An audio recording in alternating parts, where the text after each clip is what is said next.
Hey guys, welcome back to the channel. This is a story about what if Naruto and Hinata leave Konoha together. Before I start, please support for more amazing content and do consider subscribing to my channel and share this video with your friends. This is written by ROAMER79 and link in the description and support writer. Let's start the video. Chapter 1. Hello everyone. This is my first fanfic, so please be gentle. Let me know what you think in your reviews. Any suggestions would be great. Enjoy. There were clear skies as he looked across the horizon's distance.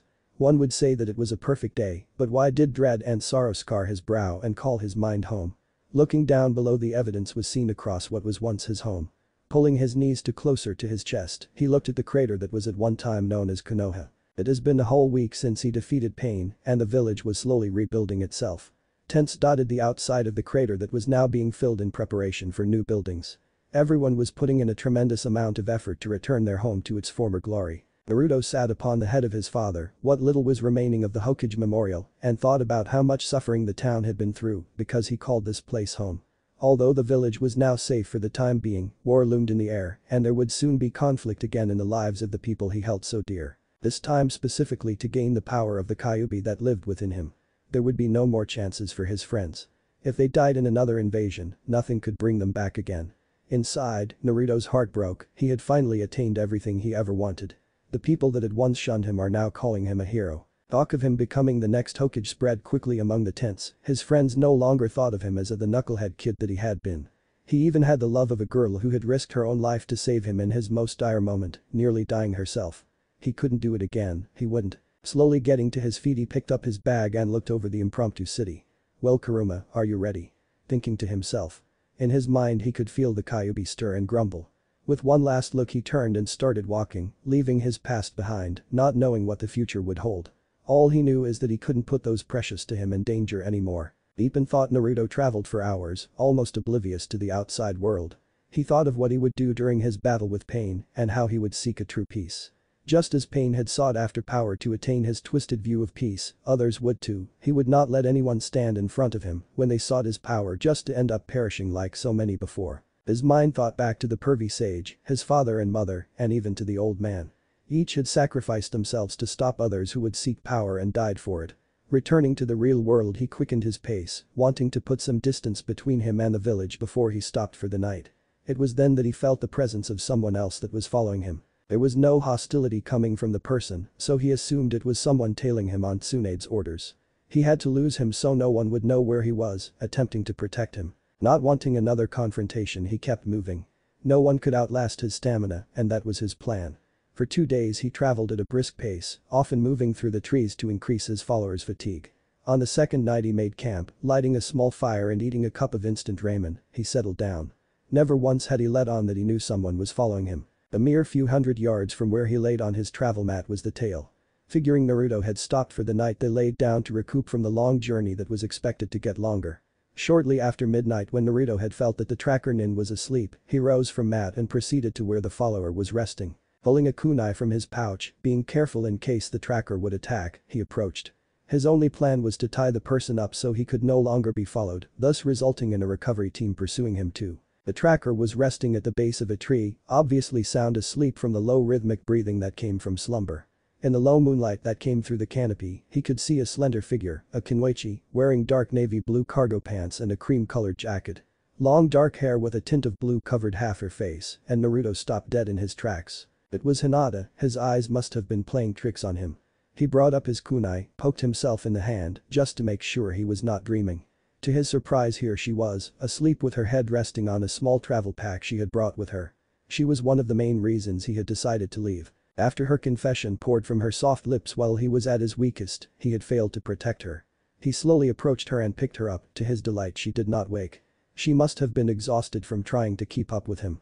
Much to his surprise, as he was walking back to his small camp, she nuzzled her head into his chest, with the only sound she made was Naru-chan. He laid her down on his sleeping mat, pulled a light blanket from his travel pack, and proceeded to cover her up to keep her warm. Once she looked to be settled in, Naruto sat against a tree next to Hinata and thought about their childhood together. With all that he learned through his training, he had always been oblivious to Hinata's feelings toward him. He felt like such a loser for not noticing and had wondered often, after her confession, why she had chosen to fall in love with him. He felt undeserving of such affections due to the fact that he could not protect her, while pain had driven one of his chakra rods through her. The shy little Hinata he had trained with and was assigned to missions with had grown strong, for it was when he had lost all his strength did she not only come to his defense, but she had the conviction in her heart to confess to him knowing her own demise. Replaying the memory in his head of what had transpired during the fight, he saw how pain had badly beaten her and with the last ounce of her strength, she tried to pull the chakra rods that held him in place. Even as the rod in Pain's hand came down and pierced through Hinata, all he could hear in his mind was her repeating declaration, "I love you." The rays of the morning sun had begun to shine through the trees and splashed across the cream-colored complexion of Hinata's face. Slowly stirring from her slumber, her dreams faded to give way to her surroundings. To her surprise, she could tell she was now lying on the ground and that she was covered by what she hoped was a blanket. Then full realization was coming to her, she had been following Naruto for 2 days straight before she fell asleep in the nook of a tree. She had been so tired and wondered how long Naruto could travel before he had to rest. With shock, she sprang up to a sitting position, allowing the blanket to fall to her lap. Looking quickly around her, she could see that she was in the small camp that Naruto had made for the night. There was a small dig in where there had been a campfire, a travel pack that was sitting against a rock, and out of the corner of her eye, she could see Naruto lying against a tree asleep. He looks so cute and peaceful, and while he sleeps, Hinata thought to herself. She turned toward him and started making her way closer to get a better look at his face. On her hands and knees she slowly inched closer as not to wake him, she could only see the right side of his face at the moment. Hinata jumped back in a fright as Naruto's eyes popped open, looking directly at her, as if he was staring directly into her soul. "Good morning, Hinata-san," Naruto said without the slightest hint that he had been sleeping. In truth, he had not slept all night. He stayed awake watching over the Hyuga princess, making sure no harm came to her. Thoughts of their childhood danced in his head like a lucid dream.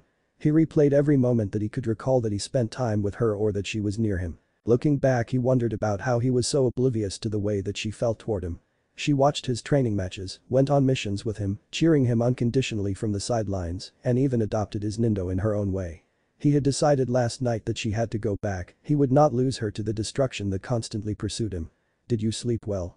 he finished. "And then Naruto, I thought you were sleeping," Hinata said in a hushed tone, feeling the heat rush to her head as her blush returned. Naruto could only stare at Hinata for a moment as he thought how cute she was when she blushed.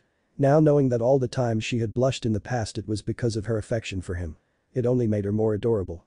Pushing that thought from his head, he had to keep focused. "I thought I was traveling alone until a few hours after I left. If I would have known it was you, I would have stopped right there so you would not have to travel so far back to get home," making sure to add some seriousness his voice.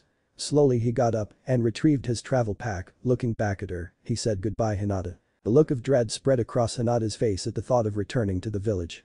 In a bold move, she reached out and grabbed Naruto by the hand to stop him. He looked down at her other hand was pulled to her face while she looked at the ground. Tears were evident in her eyes as she spoke in a hushed tone, and no. Steadying himself, he wasn't going to lose his ground. "You must, Hinata. You cannot come with me.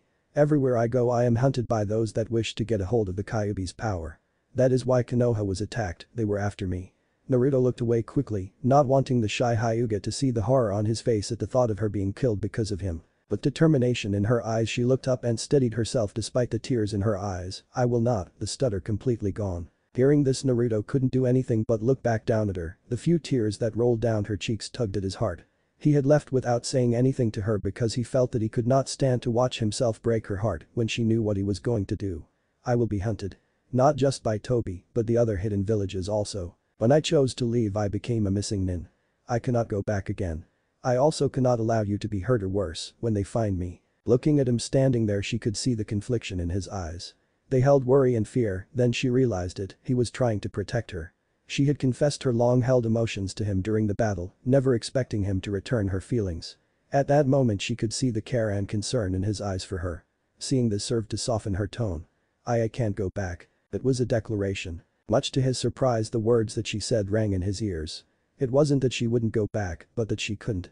"What do you mean that you can't?" Hinata looked back toward the ground, a blush rose to her cheeks as she recalled what had happened a few days earlier. 4 days earlier, Hinata was returning to the Hyuga compound after her time working at the medical tents that were in the place where the hospital once stood. At her home there were tents spread throughout what remained of the compound. Many of the branch families were busy trying to excavate the ruins of what was once their home. Small buildings were being erected to make life a little more livable until proper houses could be built. She walked into one of the large and majestic-looking tents, the one that she would call home until the main house was finished. "Father, I have returned from my assignments." Her father sat behind a large wooden desk going over paperwork, mostly consisting of requests from the other villagers to help in the rebuild efforts and some from the council for assistance on patrols. Looking up from his work, he kept a regal look while he addressed his oldest daughter. "Welcome back. Hinata, there is something we must discuss. Follow me." The Ashi got up from his desk and proceeded outside of the tent.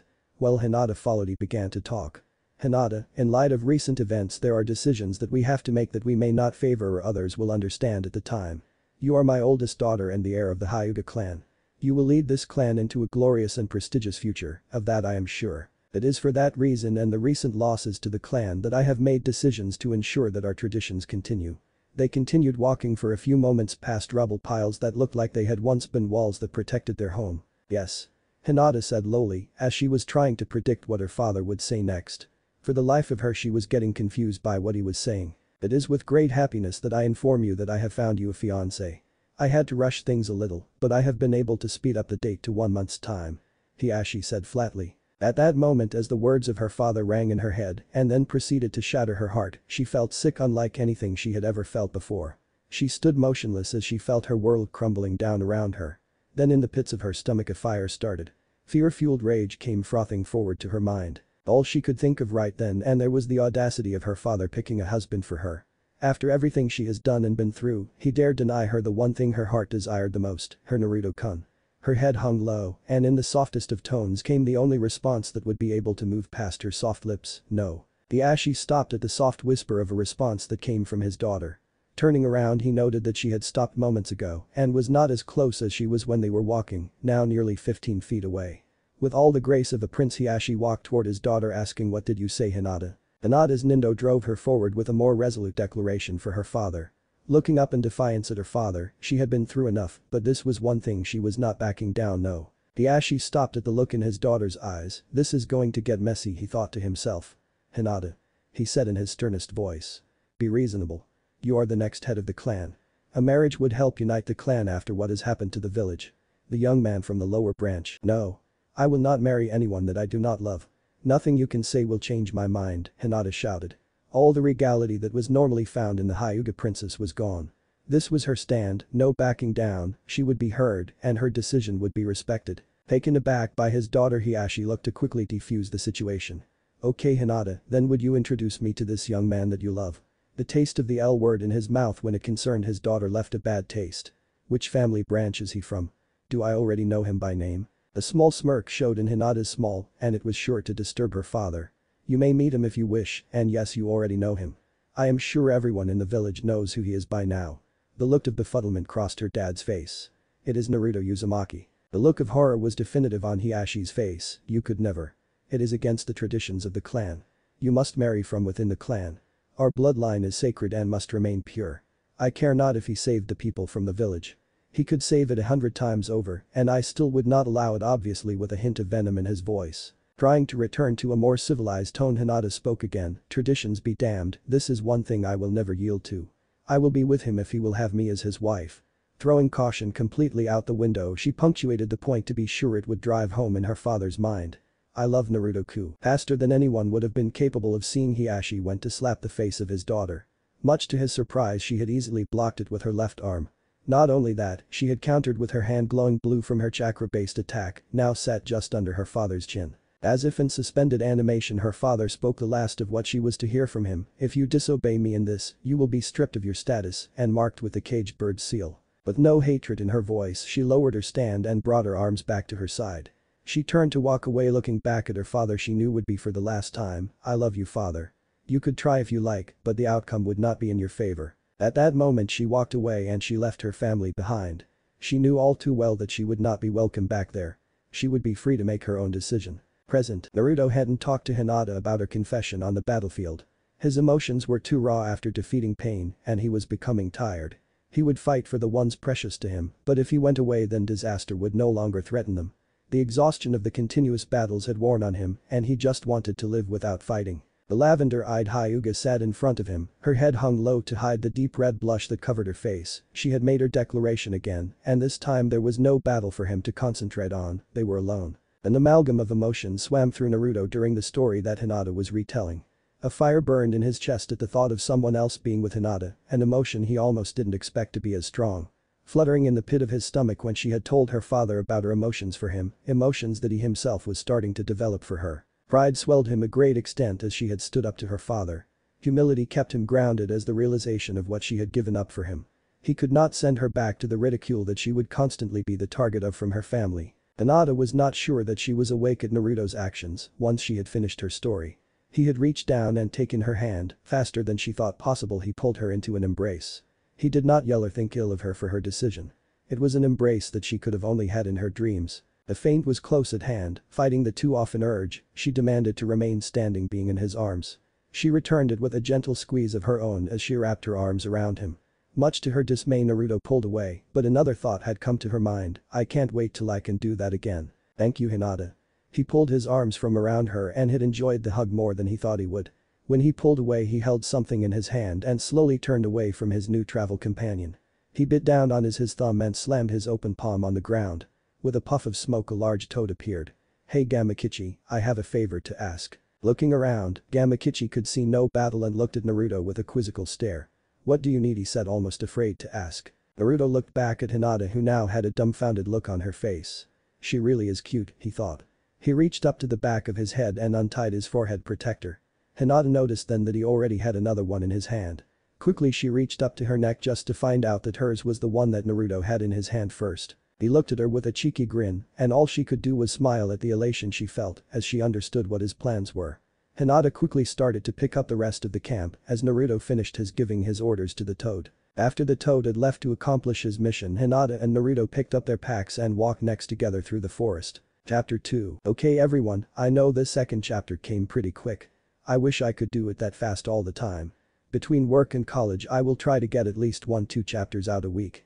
With that I would like to shout out to some of my reviewers for their kind words. Zir Helsing. I loved working with the Tsunade character. She is such a volatile and unpredictable person who has all the cunning of a woman. Cardinal Angeld. Thank you very much. I have been happy writing and happy everyone is enjoying it. Twilight Dragon God. Those are the exact reasons why I chose to write one myself. There are many great stories out there that are just unfinished or the writer loses interest. As far as Hiashi goes, he is a clan head and he often lets that get in the way of his fatherly duties. He is not a bad guy, just a cautious one. But that I would like to state that I do not own any part of Naruto, but if I did, Hinata and Naruto would have been the focus and lead characters from the battle with Pain on. Tsunade sat behind her desk that was now located in a small building, the first to be erected, paperwork piled high on both sides, and still more stacks littered the floor. A heavy burden weighed on her brow as she oversaw the reconstruction of the village. Work permits dominated the stacks, while other requests were still coming in from neighboring villages for assistance and job orders. The requests for assistance from others were always promptly denied as Konoha was under a Restoration Act. The village hidden in the leaf would have to come first before they could even lend a hand to anyone else.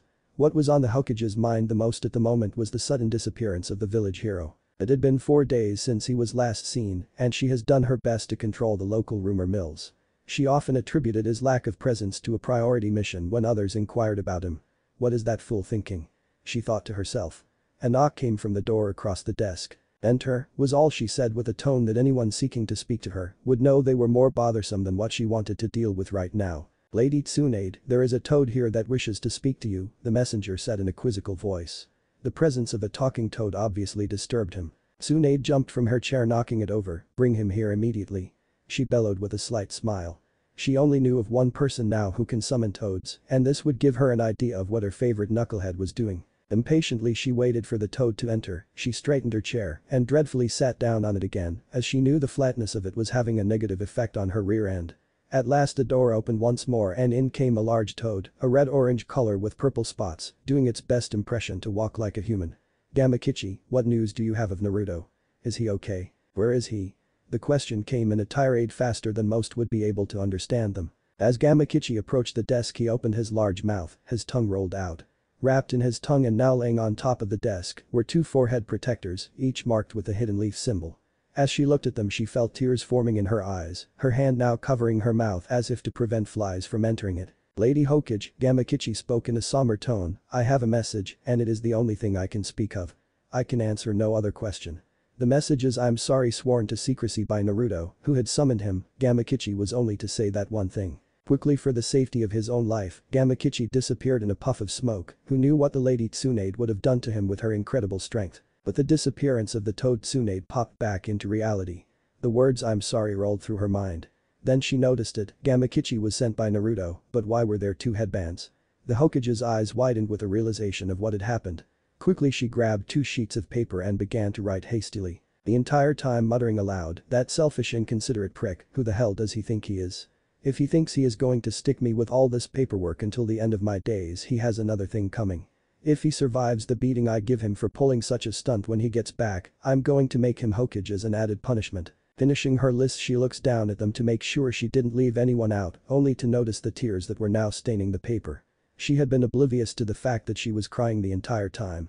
Making sure her face was dry and her emotions couldn't be seen openly, she yelled, "Get in here." An Anbu officer flashed into the room and respectfully made a small bow to the Hokage. "Take these 2 lists.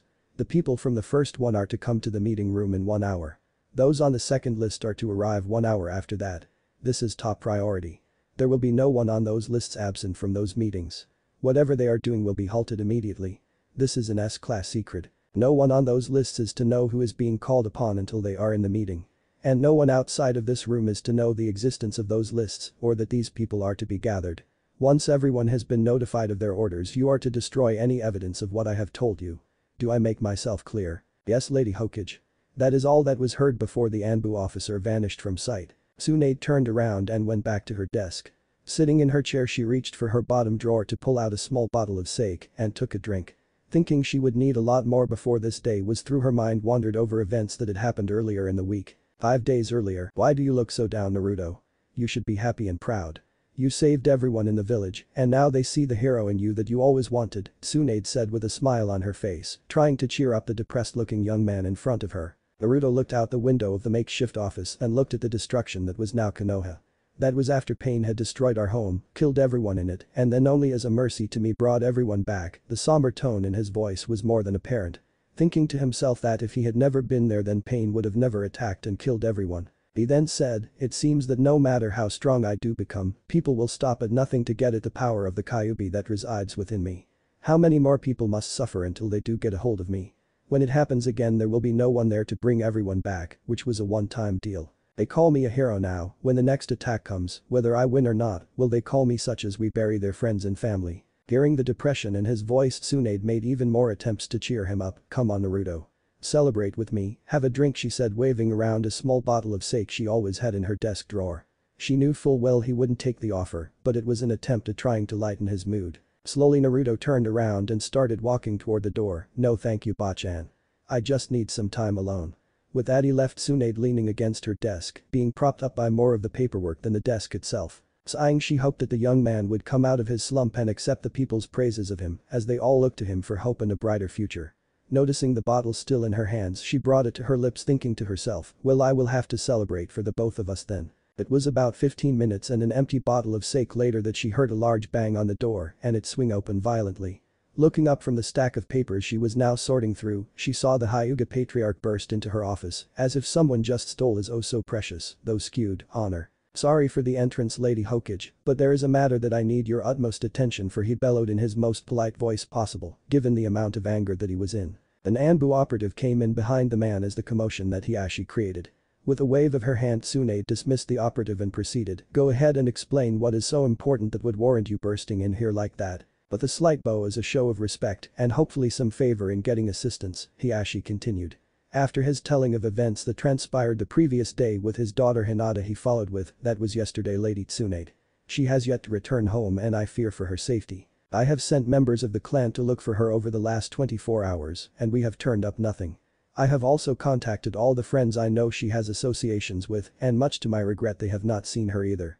I ask for your assistance in helping to locate my daughter." Tsunade was sure that she just received a very lopsided story from the man in front of her.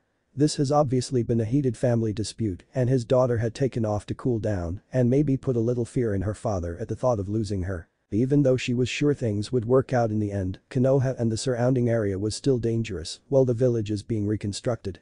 "Okay, Hiashi, I will put together some people to look for her. If you should hear from her or she returns, you are to notify me immediately so I may recall that team. We are trying to rebuild our home after all. Do we have an agreement?" With a little less hostility in his demeanor he responded, "Thank you. I will let you know immediately if we have any information. Thank you Hokage-sama." And with that he bowed and took his leave, making sure this time he closed the door quietly. Present day. Little did she know then what she was about to reveal now. Waiting in the meeting room, nearly everyone had already shown for the first presentation. Just as Tsunade was about to lose her patience waiting for the last person to show, Kakashi strolled through the door with his favorite book in hand. Tsunade cast him an evil stare that forced him to put the book away. With that she closed the door. Raising her right hand, her fingertips lit like they were on fire with a violet glow. She slammed her hand on the wall, and a bright burst of violet color began to envelop the room. Kakashi, sitting at the meeting table, raised his one visible eyebrow and knew that something serious must have happened for Tsunade to have sealed the whole room from any prying eyes or ears. The rest of the people present were notably too young to be given such secret information before this time. Tsunade turned around with a scowl on her face and proceeded to the meeting table. Some of the people chose to stand or lean against the wall, and a few others had chosen to take a seat. Reaching into her robe, she produced the 2 forehead protectors that were delivered that morning. Throwing them on the table she spoke, "These belong to 2 of your comrades." Everyone looked around guessing where this was going. Sakura gasped first as she realized who was missing that would have normally been present within a group like this. She raised her hands to her mouth and tears welled in her eyes as she suspected the worst. Everyone else grasped what she had learned just moments before. A small murmur started to erupt. Slamming her palm back to the table to get everyone's attention she continued, "This is an S-class secret. No one outside of this room shall speak of what you few will know. For those of you who have not been privy to such secret information, the penalty for releasing said information will be death." Tsunade looked on with a cold stare, just to make sure everyone was on the same page. All of those that attended gulped at what they were about to hear. More than half of them were trying to decide if they wanted to claw their way out of the room so they couldn't hear. All in all they stayed their ground, this was their friends after all. After a few worried looks that Tsunade saw across the room she decided to continue, it didn't look like anyone would opt to leave. "By now you know that those 2 forehead protectors belong to Naruto and Hinata." She stood up straight so she could steady her own nerve. "No, they are not dead. I have a strong belief that they are alive and well at the moment. They were not captured or tortured, but left of their own free will." Murmurs started around the room again. "This is why I have called you all here. This is a search mission, S-class. You will spend the next 2 weeks searching for your missing friends. You will be separated into groups with at least 1 tracker with you at all times. Niji, Kiba and Shino will all be the trackers. Teams will be 3 members each, while Kakashi will be in charge of all relayed information. No one in this room is capable of taking Naruto head-on as we all know, so aggression is out of the question. Remember, these were your friends, they know your styles and your capabilities better than anyone else. You will have to think outside of the box at any hope of tracking Naruto." There was a few minutes pause while Tsunade gathered herself for her next proclamation, one she dreaded to say or dare to imagine. "If the 2 weeks are up and we have not made contact with the targets, a declaration will be made that both Hinata and Naruto perished during a mission." Gasps came from the small group and some anger at the idea that they would give up on trying to find them. To bring order back, Tsunade slammed her hand back on the table with enough force to cause splinters to start shooting from one of the legs. "Silence," she yelled. "From this day forward each of you will have an additional objective in that case. On any mission that you are assigned to you will continue to gain information on their whereabouts and that information will be passed to me directly by word of mouth. Niji, I have a great understanding of why Naruto has left, Hinata on the other hand is another matter. Although, I can only imagine what has happened within the Hyuga clan, there is definitely a correlation. Since you are a part of this mission and a member of the clan, it is of utmost importance that this does not get leaked to anyone from your clan. You are also charged with handling rumor control for the clan. Any rumors being spread that involve Naruto and Hinata leaving together or are involved in this together in any way are to be dealt with. This goes the same for all of you if you happen to hear any gossip in the street. Squash it, this is a misinformation campaign." Looking around with a deadly serious scowl on her face she stated lastly, "There will be no question and answer session for this mission at this point. Kakashi will assign the remainder of the teams. Now if you will all excuse me, my next pain will be in here shortly." Dismissed. With that she turned to the door and removed the seal allowing everyone to leave. Knowing she had another appointment in a few minutes she stayed and sat in one of the chairs, rubbing her temples, as if that would make the world a better place for her right now. Noticing the forehead protectors were still on the table she proceeded to pick them up and hide them just as she had before. She didn't want the next group to come in with more questions than she was willing to answer. This matter would have to be handled with extreme delicacy. Just as she readied herself there was a knock on the door. "Enter," she mumbled. In strode Hiashi and a few elderly gentlemen that were evidently from the Hyuga clan, most notably from their pale eyes. As the members of the Hyuga clan sat in the chairs around the table, Tsunade went through her plans in her head to keep this meeting as brief and uninformative as possible. When everyone was seated she started. Hiashi, you came to my office in a colorful way a few days ago, asking for my assistance in finding your missing daughter. Not a sound out of anyone, good, this should be quick, Tsunade thought to herself. I do have information on your daughter, but in exchange I have a request that must be met without exception. Now it started, murmurs between the Hyuga council. Oh, how she hated those old prehistoric fools. Looking to Hiashi, who had not whispered a single word, nodded for her to continue. His answer would determine which version of the story she would give them. When you asked for help you said it was over a family and clan dispute you had a disagreement on. This resulting in her running away from your compound, am I right? Still in his stoic manner, Hiashi nodded again. Then the request is this, I want to know exactly the reason for her disappearance. What this so-called dispute was about. She is one of my best kunoichi and I want the truth in its entirety.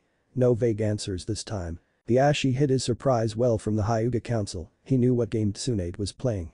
To get the whole story about his daughter he would have to suffer a little humility in front of the clan for not handling his own family matters. Despite how stern he appears to be, he cares for his daughter with more affection than he is allowed to show in front of others, this is largely due to his position as the head of the clan. To see his daughter home safe and sound, he would do this. With all the regality he could muster, he retold the tale of the last time he had seen Hinata. Tsunade's anger was evident on her face while she listened to the recalled memories of Hiashi. To her surprise she was not sure which made her more ill-tempered. The way that Hiashi had tried to exploit his daughter without considering her feelings or the fact that the rest of the council had leaned in closer to Hiashi to grab every morsel of gossip they could deem useful of discrediting him. After the head Hyuga had stopped talking, Tsunade sat for a moment pondering over all of the information. It was then that a smirk rose at the corner of her lips, something that Hiashi must have noticed. He started to look a little more uncomfortable as he saw something in the woman that could be described as maniacal pleasure coming from her eyes. This group of ancient pompous windbags who looked down on a lot of society was going to get it and she was happy to do it. Tsunade then stood to make sure she got the point across. What you have heard in this room from the time you enter to the time you walk out this building is considered an S-class secret and will not leave this room. You will not discuss it with anyone else. This includes members in your homes, wives, sons, daughters, and member of your family branches including the clan head. It will not pass your lips even upon your death, and in the event that I discover someone has revealed it, death will be the punishment. With that she looked to Hiashi who gave her a nod with all the meaning of a thank you for not allowing this matter to escalate the tension within the clan. With that being said, no one will act on the information that I am about to share. The penalty for this will be the same. With that statement there was almost a unified groan in the room, as if an 8-year-old just realized they had lost their favorite toy. Tsunade turned around and started walking for the door. Lady Hoka Hiashi was cut off by the sound of metal clanking on the table. Everyone looked up toward her with bewilderment as to why she would throw 2 forehead protectors onto the table. Before she reached the door she looked back at those staring at her. Hinata is with Naruto. They have been gone for the past 3 to 5 days. I don't think they intend to come back. With that she walked out the door to be accompanied by Shizune, who had a wicked grin on her face that was only matched by the one on Tsunade's. What kind of backwards ancient land do they think this is? Attempting to force a young woman to marry against her will, she thought to herself. She had the last laugh in the end. The one thing the members of the Hyuga council hated the most, it was to have information that could possibly get them more power and influence, but never have the capability to use it. Chapter 3. Shoutouts. Knight of Zaku. Thank you for the praise, it means a lot. Twilight Dragon God. I hope this chapter added a little of what you were looking for. I love the battle scenes in Naruto also, and I wish to make a large one soon. Sire Helsing. I really hoped I captured who Tsunade is with my writing. I really had fun with her. Naruto Vilfin. Thank you, I hope you follow for more. Note as you finish reading this chapter it seems like it is the end of the story. This is not the case, I have a long way to go and the next chapter is already swimming in my head. So please continue to follow and your reviews have been great. Thank you for all the support. Without further ado, I do not own Naruto, but this story is so mine. Call me Shonen Jump, we'll do lunch, lol. It had only been a week since they had left the rubble that was once their home and only 5 days since they decided to travel together. Just as Naruto had expected, Tsunade sent search teams to look for them. He wasn't sure whether they were sent just to search and identify or to capture. He was sure capture wasn't possible if it was him they were after. He was surprised to learn that the ones in pursuit were his friends. It was a smart move considering his friends would have a good idea how he would react and how he would avoid detection. This was going to be a challenge and there was nothing more than a challenge. Earlier while the two were standing on a large hill that overlooked the forest, Hinata used her Byakugan to see if anyone was trailing them. Sure enough, there were 3 teams of 3 moving in their direction at a considerable pace. Immediately Naruto created dozens of shadow clones and with a smirk on his face, sent them off in the direction of the pursuers. Seeing the look on Naruto's face, Hinata could not help but ask, "Naruto, what are they going to do?" For the few days that they had been together, her stutter had almost vanished, with the exception of when Naruto would embarrass her or they sat quietly at night getting ready to sleep. As if on cue from the forest below, guttural growls and howls erupted from what looked like a majestic scene. This was quickly followed by the screams from the people that were after them. Naruto looked down at Hinata, who had an appalled look on her face of what was happening to those people. "Have you ever been to a haunted house?" He looked at her with a wide grin. A thought had just entered her mind that the famous prankster of her childhood struck again. His clones had changed into a wide variety of monsters and ghouls to slow down the trackers. At that moment Naruto's face went blank as he felt the knowledge of some recently dispatched clones flooding his mind. He grabbed Hinata by the hand and turned to put distance between them and their pursuers. Hinata was blushing at the sudden contact as Naruto led her away. There was a sense of urgency in him now and he soon explained who was coming after them. She was left in shock, now knowing who they had sent. They had been careful to always remain in heavily wooded areas, travel through streams to cover their tracks, and make it harder to detect their course or previous location. They had even been without a campfire for the last few nights, in case someone was to stumble upon it and could easily come after them. They soon came to an open field, and Naruto came to a sudden stop, Hinata almost running right into him. Hinata jumped back as Naruto whipped around to her with an outstretched hand. "Hinata, give me your clothes," in a demanding voice. It was at that point she almost lost it. Blood rushed to her head and a slight dizziness started to take hold. She had often wondered what it would have been like to be with Naruto romantically, but here in an open field, well, their friends were right on their tail. Seeing the shock on Hinata's face, he quickly explained. "I need a piece of your clothing from your pack. Something you have recently worn with your smell still fresh on it." Quickly she caught on, reaching in her bag she pulled out a blouse she had just worn yesterday. They had been on the run, never stepping foot onto a path or road. Their initial destination hadn't even been a village or town, so they were not able to wash their clothes as of yet. Naruto did the same, getting a pair of pants that he had worn when he first started the trek. He cut both garments into strips, standing straight and making the cross sign with his fingers, he summoned more clones. When the smoke had cleared, there stood 12 copies of Naruto. Much to Hinata's surprise, standing next to the Naruto clones were 12 copies of herself. She had never been very good at creating clones of herself and wondered if this is what she really looked like. To her amazement, they were beautiful. She blushed at the thought of Naruto creating clones of her looking so much more appealing than she was. At an instant, her blush turned inward, thinking that she didn't compare to the image that Naruto had of her. Naruto passed out the strips to the clones, knowing that the clones didn't have a particular smell. When he was done with it, the clones took off in all direction to help confuse the trackers. After they had left, Naruto summoned another batch of clones. Hinata had gasped as she saw 6 Narutos and 6 Hinatas, not as they look now, but as though they were from varying stages of their lives. A tear came to her eyes as she saw a small version of herself from the day she had first met Naruto, still in her small little kimono. Seeing the small Hinata, she wanted to pick her up to hold her. She looked at Naruto in bewilderment and he quickly glanced at her with a grin that reminded her of how mischievous he could be. "We may be grown and mature now, Hinata, but it still doesn't mean we can't have a little fun, especially with our friends." With a nod to the clones, they shot off in groups of 2s back the way they had come. She smiled up at him, wishing she could see the looks on her friends' faces when they encountered the younger versions of themselves. Once again Naruto grabbed his accomplice's hand, not noticing her blush, and ran off through the clearing and back into the woods. As they ran, Naruto began to explain his plan. "The clones with our clothing will slow them down. Once they reach the clearing, they will have to stop and try to track which ones are the real ones. Although Kiba and Akamaru are great at tracking by smell, they will have to hunt down all the clones in different directions. Because no one knows the Tajukage Bunshin no Jutsu, they will have to go themselves to look. Even the Byakugan will not tell the real from the fakes, so Niji will be useless as a tracker as long as there are clones of us out there. She knows bugs could do the trick, but as long as we have a great amount of distance between us and them, that should not be a problem either. The distance will be our greatest obstacle.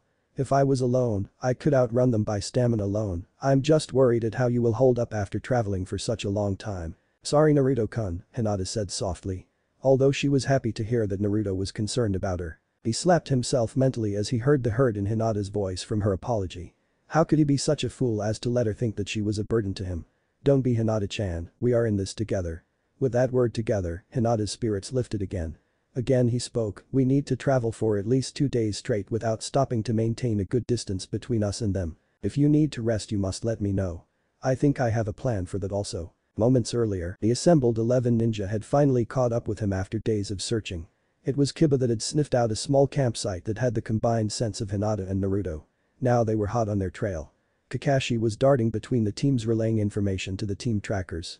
They were weary as fatigue was taking a toll on their bodies. They could not rest much as they needed to catch up to the deserters. They had been a few days behind, but now they were within sight. Niji had seen the chakra of two people climbing over a small mountain in the distance. It was Kiba's group that had the first encounter. Ghouls and monstrous creatures came at them in full force. Roughly 18 of them, some had to be the walking dead or creatures that would resemble the nightmares that children would have or parents would tell to get the children to behave. This took Ino by surprise as she let out a loud shriek. The group came to a halt just before the monsters reached them. Lee had braced himself, nearly giving in to the urge of charging straight in. Quickly Kiba looked for an opening, the last thing that he wanted to tangle with was dead bodies. Their group was circled in. There was no escaping unless they went straight through. Kakashi heard the screams from the direction where Kiba's group was located. Quickly he raced to the location. Kiba and Akamaru took notice of a large beast which they felt was the most threatening. It was 3 times the size of a bear, with claws that curved under like those of a cat. Upon closer inspection of the razor-sharp claws they appeared to be dripping a thick liquid, as if it has just finished tearing apart a deer, and the blood was still soaking the paws. Ino was busy trying to keep what looked like half-eaten people from getting a hold of her. Lee was busy taunting what appeared to be a large disfigured rhino, muttering something about how his youth could triumph over all obstacles. Ready Akamaru, the large white dog Nin looked at its master with understanding and barked once. In a puff of smoke the canine turned into an exact copy of Kiba. With a shout, fang passing fang, they launched forward at the beast. With as much power as they could they braced for impact, knowing that even with such a technique, they would suffer some minor damage themselves due to the sheer size of the beast. There was a loud pop as they collided and passed right through the enormous monstrosity. Kiba and Akamaru came to a rest at the base of the tree, quickly trying to process what had happened. Shadow clones, he thought. He quickly shouted to his teammates of the discovery. Without much effort the 3 dispatched the remainder of the clone monsters with a fury of kunai. Just as they had finished off the last 2, Kakashi appeared poised for battle with an enemy that was obviously not there. Ino filled him in on what had happened and they all concluded that they must be getting close to the runaways if they were seeing shadow clones.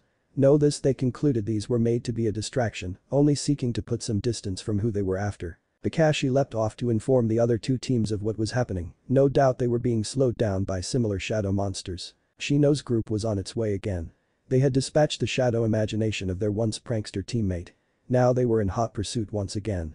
It was Sakura that had seen them first, but there was something wrong.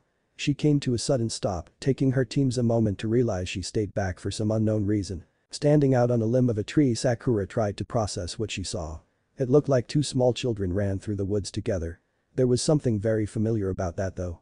There was undoubtedly a small boy with messy blonde hair, but he was pulling a small girl behind him that had short dark blue hair wearing a kimono. It was like a dream from her past that lingered in her head. She swore she was in a genjutsu, that was until Shino and Tenten landed next to her on the branch. "Follow me," Sakura said coming out of her daze. Jumping to the ground they ran about 100 yards in the direction Sakura had seen the children go. They reached a small clearing in the woods and as it opened up they were greeted by the cries of a little girl. Looking in the direction of the cries they were astounded to find the cries coming from a small Hyuga girl in the middle of the clearing. Tears started to overwhelm Sakura's eyes as she took it all in. It was Hinata when she was around the age of 5. At her feet was the body of Naruto when he was around the same age. His white shirt was torn as he lay unconscious, dirty from a recent beating with blood coming from his nose and a split lip. It was a scene from their past when Naruto had been referred to as the village demon. All 3 stood in shock of the flashback to a time of their lives they would prefer to leave forgotten. They were lost in the scene of the 2 children. Feeling ashamed of their part in Naruto's pained childhood for standing by while watching others take their revenge on him for what had happened years earlier. It shook Sakura to her core as she knew the man that Naruto had become. She had treated him so poorly during their time growing up, thinking of him as no more than a nuisance. Walking up behind her Kakashi placed a hand on Sakura's shoulder. "It's not real," he said to the 3, more to the pink-haired girl than the others. Kakashi took note of the effect that these shadow clones had on everyone that had seen them. Naruto was not gifted in the art of genjutsu, but he had a great affinity for messing with people's minds, and especially those that he knew. He recalled a moment while trying to relay instructions between groups he passed a pair of clones that looked like the Walking Dead. What troubled him about them was that it looked like 2 young shinobi from his past. The shadow clones had taken the form of his fellow teammates from when he was young, Rin and Obito. Both were saturated in blood with gaping wounds. It even stopped Kakashi in his tracks. Sakura looked down at the ground, not wanting to see the cruel joke that played out in front of them. Her anger was building inside and was noticed by the clenching of her fists. How she hated to relive those memories, a time when she couldn't see him for who he was. I know. That is why I am going to pummel him when I get my hands on him. But that statement, they ran off, trying to ignore more of the little Hinatas and Narutos as they crossed paths. Finally, the three teams, along with Kakashi, reached the top of a small hill that had a cliff face at their backs. From what Kiba could understand, both Hinata and Naruto had been standing at this very spot. Now something was wrong. The smell of the two runaway shinobi was spread out everywhere. It was coming from many different directions. Akamaru came bounding up out of a wooded entrance in front of them and sat barking at Kiba. Kiba was nodding in understanding. While the tracker nin were trying to discover the direction the two had run off to, the rest of the group was standing back, recounting the events of their time in the forest below. Kakashi-sensei, they are trying to lead us into different directions. Kiba spoke out. There are 13 trails throughout the woods, all with their scent, and I can't pinpoint the real ones. Niji spoke next. The woods are thick, so it would be difficult to see them even with my Byakugan. Even if I could, he is more than likely using shadow clones, and I cannot differentiate between those as well. Kakashi then looked to Shino. At this distance my insects won't be able to reach him. If they keep up this pace, I won't be able to get a lock either. Kakashi looked up at the sky. This is going to take a while, he thought to himself. He then proceeded to give the orders for searching out the clones and tracking the real ones. Night had already come and the forest was dark. The thick canopy kept most of the moonlight out, so the figures that bound through the trees looked like shadows running through shadows. They had been making good time, but as Naruto noticed, he had to slow his pace a little to allow Hinata to stay by his side. She must be getting tired, he thought to himself. They came to a stop at the base of a tree and Naruto crouched down. Hinata was at his side trying to understand what he was doing. He looked up at her and with a slight smile said, "Get on." Hinata backed up a step and at the thought that he was asking her to let him carry her. I'm fine. I can keep going," she proclaimed. Standing back up, he looked at her, deep into her light lavender eyes. "We need to keep moving, and I know you are getting tired. You need some rest. Even if you don't sleep, it will help your body recover if you can relax a little. It will be just for a short distance, and then you can start again." He got back down on one knee with his back to her. Diving in, she wrapped her arms around his neck, something she had always wanted to do before but was too timid to attempt. "Okay. But only for a little while," she said as he wrapped his arms around each leg and hoisted her onto his back. After a quick adjustment so she would be comfortable, he was off running again. Naruto tried his best to be as graceful as possible so he wouldn't make any sharp or sudden movements. She needed some sleep and he was more than happy to carry her so she would be rested by morning to continue on. His increased stamina and chakra reserves are one of the benefits of having the Kyuubi sealed within him, and he was grateful for it now. He thought to himself as he ran across the forest, looking for a plan on how to keep them from being caught. Knowing that the determined pursuers were not going to let up as long as they thought the two were in the area, he would have to come up with something that would totally throw them off their trail. Hinata clung to her lifelong love's back as they bounded through trees and ran across the forest floor. Her sore muscles started to ache as they relaxed while being carried. She was holding her Naruto-kun and he was holding her in a way, and if they weren't being chased after, she would be the happiest girl in the world. Fully feeling her exhaustion, she laid her head on Naruto's right shoulder and enjoyed the way the air that rushed by blew through her long hair. She took in his musky scent as her head nuzzled closer, her nose pressing into his neck. She soon fell fast asleep. The next day had proven promising as Naruto felt they had put a great deal of distance between the ones who were searching for them and where they currently were. In the back of his mind though, he knew they were closing in. Hinata had woken while Naruto carried her near noon, much to his dismay. When she came to, she was not sure of where she was or who was carrying her as she hadn't become fully awake. At once when the night memories came flooding back, her body stiffened at being so close to him. In mid-leap it threw off Naruto's balance and they tumbled down from the trees. As they recovered from the hard landing, all Naruto could say was "Good morning, Hinata-chan," as he rubbed the back of his head while smiling at her. They continued at a hurried pace for the remainder of the day to settle outside of a small clearing for the night. When Hinata asked Naruto if they were safe yet, he responded, "We should be out of reach for at least one night's rest. Besides, I may have a lot of stamina, but that does not mean that I do not need rest also." Hinata blushed as she remembered being carried on his back while she slept. All he could think about when he saw her blush like that was how utterly adorable she was. He set up a small camp with 2 mats and blankets, no campfire, so they could get some sleep.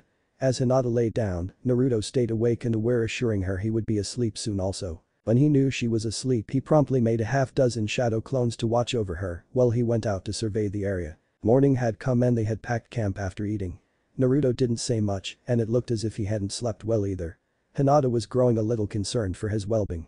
Naruto had noticed this, and he had tried to put on the best face he could to keep her hopes up.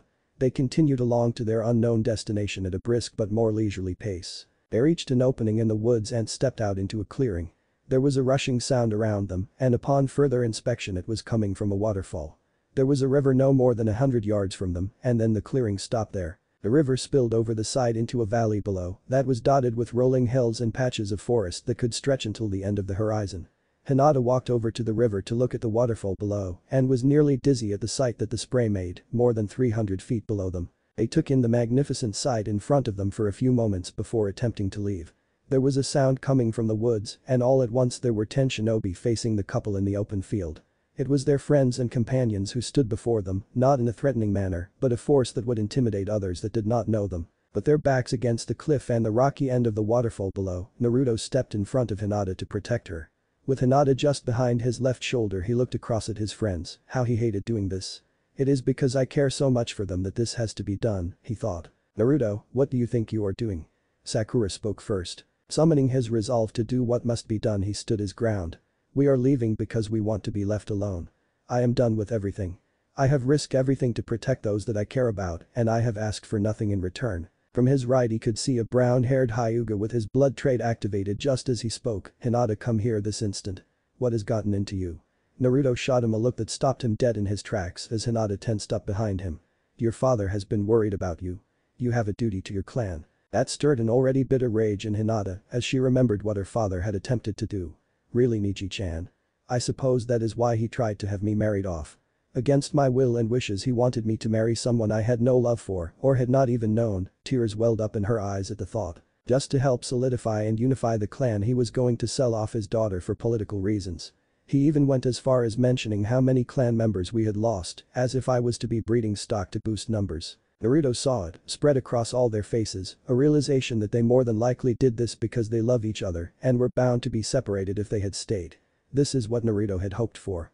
The memories of Hinata's story strengthened his resolve into hardened steel, now at the thought of how despicable the Hyuga clan was. How did such a sweet girl like Hinata come from a family like that? He had to keep his wits about him and continuously watch everyone closely. Shikamaru especially had to be watched if they wanted to be able to escape this. Naruto, Hinata, let's be reasonable about this. Kakashi spoke next. Even if you make it out of here and evade use, you will be hunted nin. People will be pursuing you no matter where you go. Come back home and we will talk with Tsunade. Maybe we can think of a way to end this happily to where you two can be together. Kakashi started to move forward. Naruto reacted in lockstep, bringing up his right hand he created a wind release. Rasen Shuriken. The act put fear into everyone on the spot. Kakashi stopped in mid-step, knowing that if that thing went off there would be casualties. Now everyone, stop, Naruto demanded. I know that is a lie, Kakashi-sensei, so don't try to smooth it over. The Hokage has little influence in the internal affairs of the clans. In fact, it is almost no word at all. They will never allow us to be together. I saved the people of the village, defeated the greatest threat we have ever seen, yet I still am not worthy of being with someone whom I care dearly for. He needed to shake their emotions, to get them to second-guess themselves so they would hesitate to attack. Lowering his left arm he wrapped it around Hinata and dipped his mouth close to her ear so as to whisper. She wrapped her arms around his neck and looked up to him with an endearing smile, wondering what he was planning to do. Kakashi pulled up his forehead protector that was covering his left eye, revealing the trademark Sharingan. Naruto, I don't want to have to do this. Please come back with us. Hinata saw Naruto lower his hand and the chakra-infused Rasen Shuriken dissipated. She had taken this as a sign that whatever Naruto had planned was going to be happening any moment. Nai-chan, tell father and Hanabi, I love them both so much. Be strong for them, Nai-chan. Naruto brought his other arm down and had wrapped it around Hinata's waist, pulling her tight against him. Blood rushed through Hinata, evidently defying gravity and pooling in her face. She was confused by the exceptionally possessive and endearing words he had said when talking about them. Her mind was almost lost as he spoke. I don't want to have to hurt any of you either. He looked across the group with deep sincerity. Tears filled Sakura's eyes, it almost seemed as if she knew what he was about to do. Ino had tears also, but they took in a more romantic look as if she was watching a play with a happy ending. Most of the guys had a look as if they could never believe they could ever love someone as much as Naruto seemed to love Hinata. I will protect those that are most precious to me. He said in a somber voice. He looked at Shikamaru to make sure he hadn't tried to manipulate the shadows, but also to give him a small smile. It almost seemed as if time stopped at that very moment. Naruto turned his head toward Hinata and brought his mouth to her ear again. In less than a whisper, more like a breath he spoke so only she could hear, "I love you." Her body stiffened in their tight embrace briefly before going limp. Once he knew that she had fainted and her weight was in his arms, he rocked back, taking them both over the cliff head first. The last they heard was Naruto saying, "Find peace through love." As fast as they could move, they were still too slow. The capture team had now become a recovery team. The ones that could move did so and reached the cliff edge just in time to see blood erupt from the bottom of the falls and start its journey down the river. Shredded clothing and what was more than likely body parts started to move down the river as well. 2 weeks later, in Konoha, it was a mournful day in the village hidden in the leaves. Even the orange and pink sunset failed to cover up the depth of despair that everyone in the village was going through. They had buried what remains they could find at the bottom of the falls, along with some of the clothing they had gathered. The village cemetery had been one of the first things that had been reconstructed, mainly for most of the people that had not been able to be brought back to life after the battle with pain.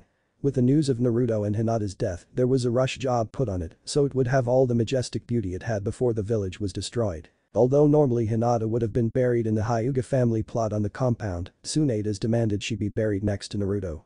Hiashi would have rejected the idea at any other time, but for the love of his daughter and the guilt he had for driving her away by denying her the one she loved, he agreed. For all of Naruto's sacrifices, he was granted the honor of being buried next to the Hokage plots as a testament that he had everything in him to become a great Hokage himself. He and his love lay there in their plots for the rest of time. Of course, no one will ever know what truly happened to cause their deaths, as the truth has been locked away as an S-class secret. The official story, as it has been spread throughout the world, is that both shinobi were on an S-class mission when they were attacked by overwhelming odds. Many villagers romanticized this into fantasies that the two were in fact lovers and that during a mission Hinata had been injured. In the defense of his soon-to-be wife, Naruto gave his own life to protect her. As his dead body laid there, she slumped over his chest and died there on top of him from a broken heart. The services were over and the people in attendance had already left, trying their best to get past the horrible events of the day. There were 2 exceptions, though, as evident by the pink-haired girl that was still slumped in front of the side-by-side plots. Sakura sat there on the grass with her head hung, staring into her black morning dress, one that she thought matched how she felt inside. She sat there and sobbed even though there were no tears present on her face. Her body could no longer produce them and her eyes burned for it, but the pain in her heart was too great for her to notice. On a not too distant wall sat a spiky white-haired shinobi looking over the crying girl. He would glance back and forth at the graves in a slow disbelief. Not because his pupil had died or the cover story that was used to hide the truth from the world. His disbelief wasn't even in how much Sakura was showing her feelings for the deceased teammate when she never really showed it before. His disbelief was that not only did he live long enough to see his own sensei become Hokage and then bury him, but now he buried the man's son, Naruto. The plunge. A soft moan came from the darkness. A single soul stirred with its senses, reaching out for any information of the environment. Pale lavender eyes popped open as memories came flooding back. She tried to sit up from where she had been laying, only to find that there was a weight laying across her. Her eyes were quickly adjusting to the dim light as she tried to reach down to find out what was on top of her. She found that something had a hold of her hand with a firm grip that she couldn't free herself from. As she lay there waiting for her sight to return as normal as possible, her mind fluttered back to the last things she remember. They were standing in front of their friends, their backs against a sheer cliff and a waterfall that crashed into the rocks more than 300 feet below them. She had her arms wrapped around her childhood love as he held her tight against him, much like she thought lovers would. The last thing she could recall was Naruto whispering in her ear in a husky voice, "I love you." She slowly turned her head around, taking everything in. Everything was slow and calculated, not knowing if she had been captured. She was in a cave and there was a dim light coming from a far-off corner. Laying on top of what appeared to be a cot, she looked down to see if she could free herself from the restraints. The moment she saw the blonde tuft of hair, she was not sure if she ever wanted to be free of what kept her down. Her hand was being held in his and it seemed that he wasn't ever going to let it go. A warm feeling stirred in her heart. He had laid a blanket over her and must have fallen asleep when she had fainted while sitting in a chair at her bedside. She lifted her free hand and tried to brush the hair out of his face so she could see him better. She couldn't help it. Just as she touched his cheek, he stirred, sitting straight up with such speed he lost his balance and the chair he had been in tipped backwards with him in it. A loud thud came as he hit his head against the cave floor. Hinata brought her hands to her mouth and let out a soft giggle. Quickly he recovered himself and upon hearing her giggle, he got onto his hands and knees with his head nearly to the floor in a most unusual bow. "I'm sorry," he said with a squeak. He was sorry for more than one thing at that moment, but he was waiting for a pounding once she realized what he was talking about. She looked at him, puzzled at why he would be doing such a thing for just merely falling asleep with his head resting on her stomach. Then she noticed, the heat in her heart turned into a fire that burned her entire body, her face turned as red as any of the juiciest apples one could imagine. Under the blanket she could feel the fabric of the cot against her skin. Her clothes had been removed save from her lace bra and underwear. Sound could not escape her mouth and air was reluctant from entering it. He had undressed her before putting her on the cot. Smoke could nearly be seen coming from her ears as her mind went into overload. He had seen her nearly naked body, but why would he do such a thing? Naruto looked up in surprise when no harm came to him. He quickly saw the embarrassment and distress that played across Hinata's face. Your clothes were soaked and you started shaking really bad, he said, trying to justify what he had done, but felt more like a pervert nonetheless. They are dry now. She quickly came to her senses at the idea that she had been soaked in water. The waterfall came to her mind, had they fallen to their deaths? She put that thought into the back of her mind as all she wanted to do was regain some of her dignity back. She couldn't do that laying on a cot, nearly as naked as the day she was born, with only a blanket keeping Naruto's eyes from seeing her body. In a hushed tone she said, "Can I have them back now?" It took a few moments for Naruto to register her request, and at once he stood up and placed the chair next the cot once again. Why yes," he said with a stutter. As he walked over to a small table pushed against the cave wall, she almost giggled at his stutter. Knowing that even though this was a very embarrassing moment, he probably felt like a cad or pervert for doing what he did.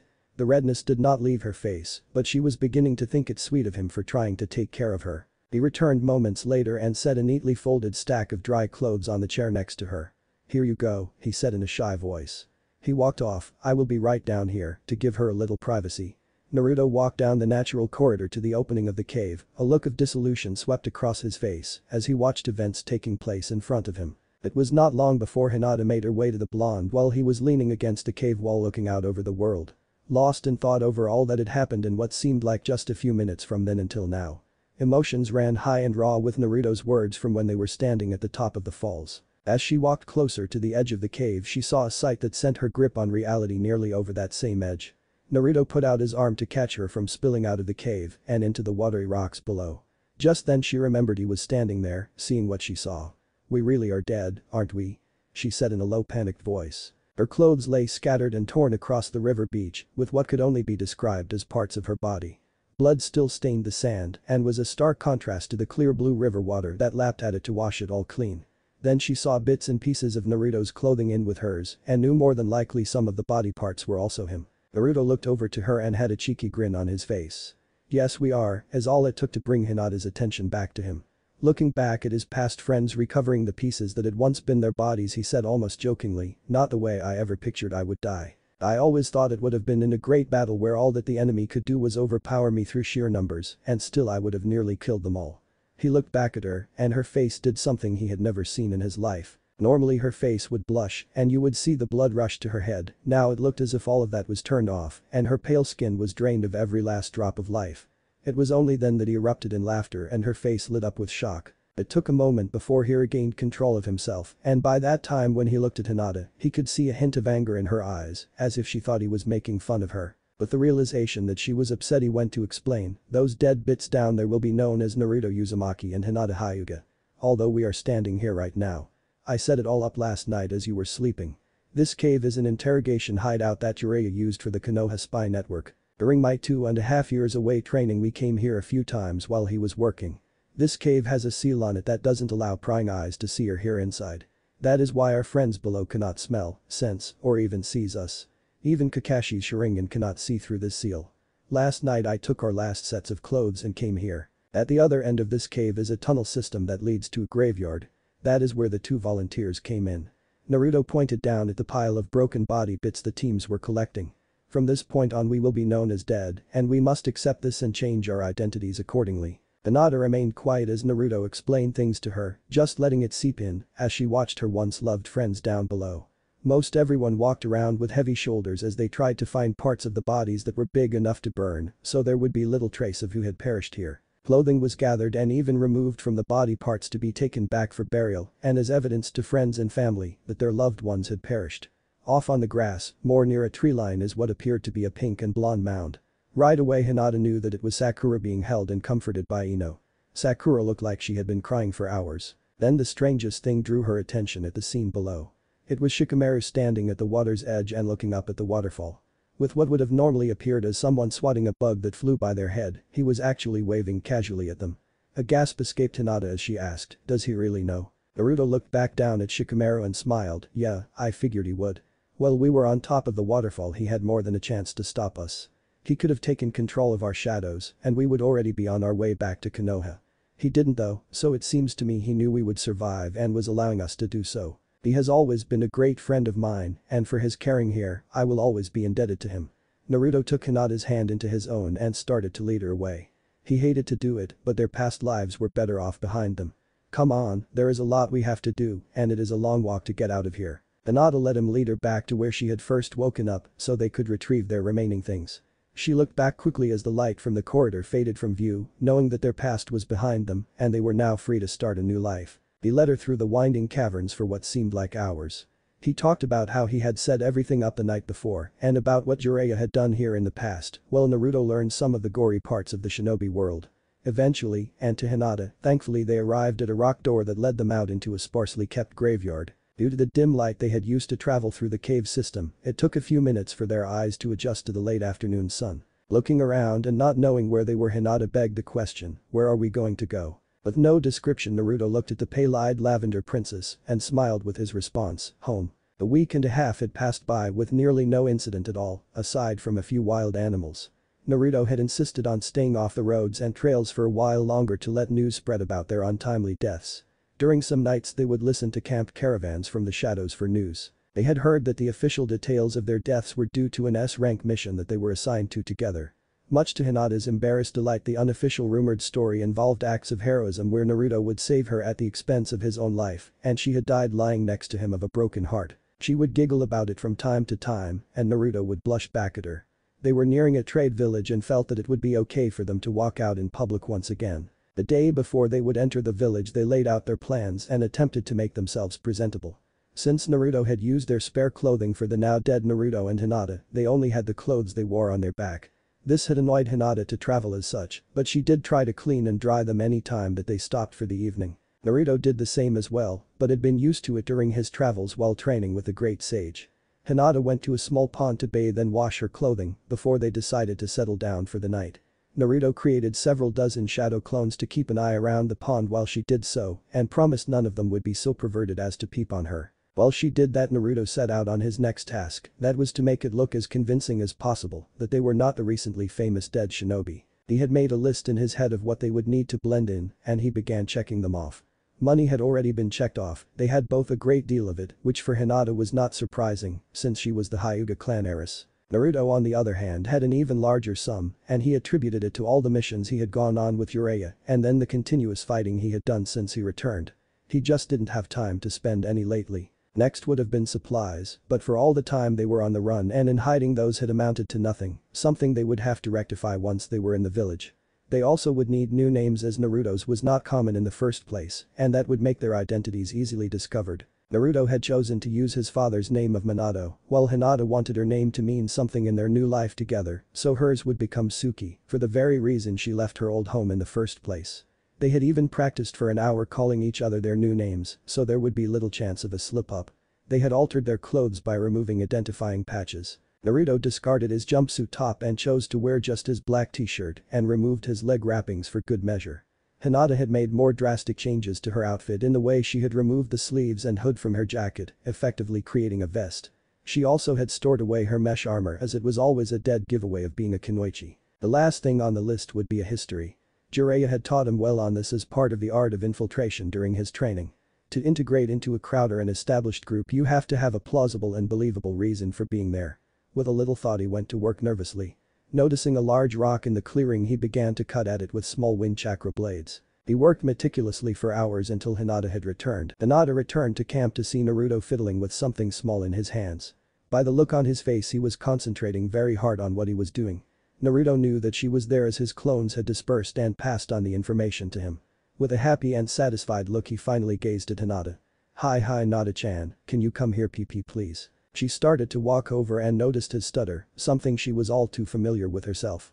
Then she noticed that his coloring had become pale and he looked like a ball of nerves wound up tight. From his sitting position Naruto took Hinata's hand and steadied himself thinking. This was only to blend in, like a mission, nothing else. Then why am I so nervous to do this? Before he lost his nerve he quickly fidgeted with Hinata's hand and reluctantly let it go. Upon raising her hand up to see what he had done to it, she fell to her knees in disbelief. On her left ring finger laid a dazzling ring. It was not made of metal, but of a dark purple crystal instead. It was intricately cut with a precision she was sure only a master jeweler could attain. She could feel the smoothness on the inside as there was no discomfort from it and it fit her finger perfectly. On the outside there was markings and engravings she couldn't quite grasp in the darkening sky. In the top of the ring there was a deep impression cut into it. It was the shape of a whirlpool and Uzumaki. She then glanced at him and the nervousness in his eyes, something shone in her own eyes. Looking for where the light came from she looked down at his hand and saw an almost identical ring, a little wider though, in the same place that hers was. Tears flowed from her eyes at an unimaginable rate. He had made her cry, something he never wanted to do. He never wanted to see her cry. He stood up and began to walk away, feeling sorry for what he had done. "I'm sorry Hinata-chan. It was stupid, I know. I thought we could use it as a cover story in the village. A young married couple traveling isn't that out of the ordinary. We'll think of something." She quickly processed what she heard him say and that they were going to use marriage as a cover for why they were passing through.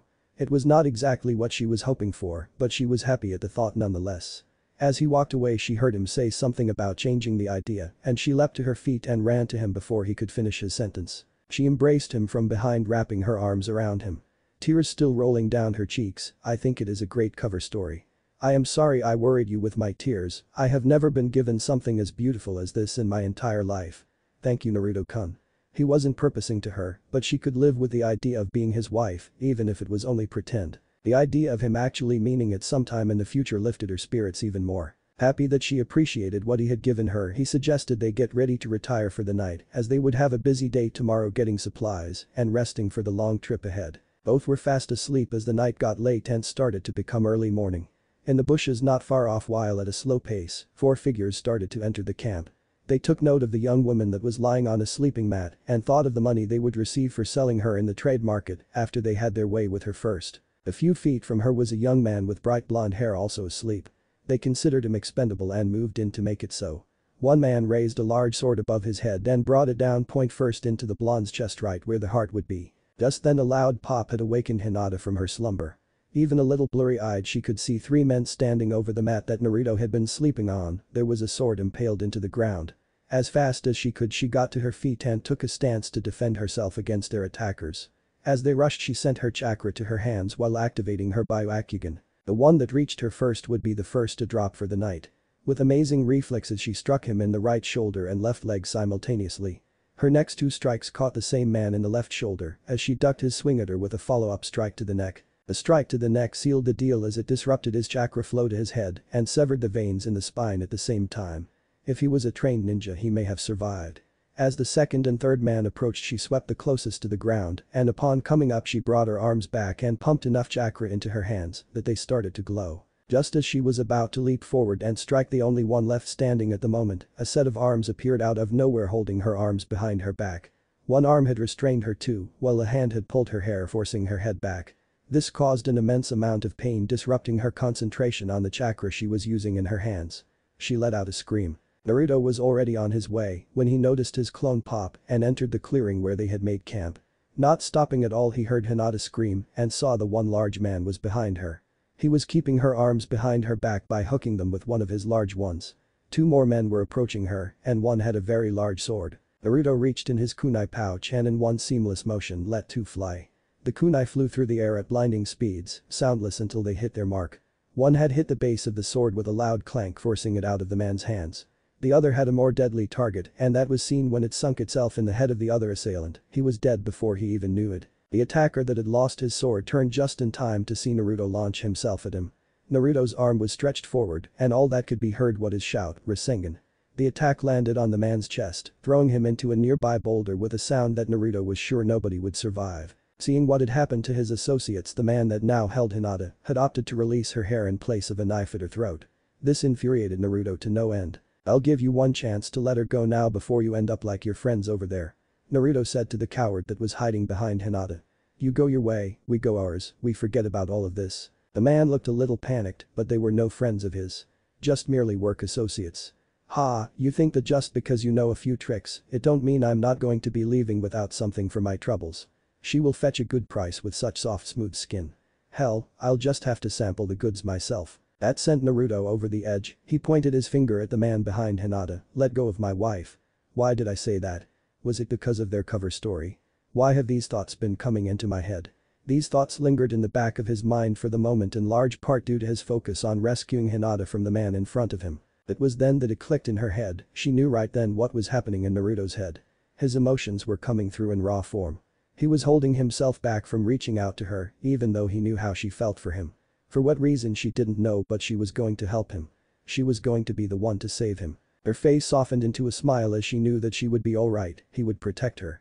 With her Byakugan still active, she could see an enormous amount of chakra focus in Naruto's pointing hand. She was amazed to see such a sight. She recognized it because it was similar to one of her own techniques.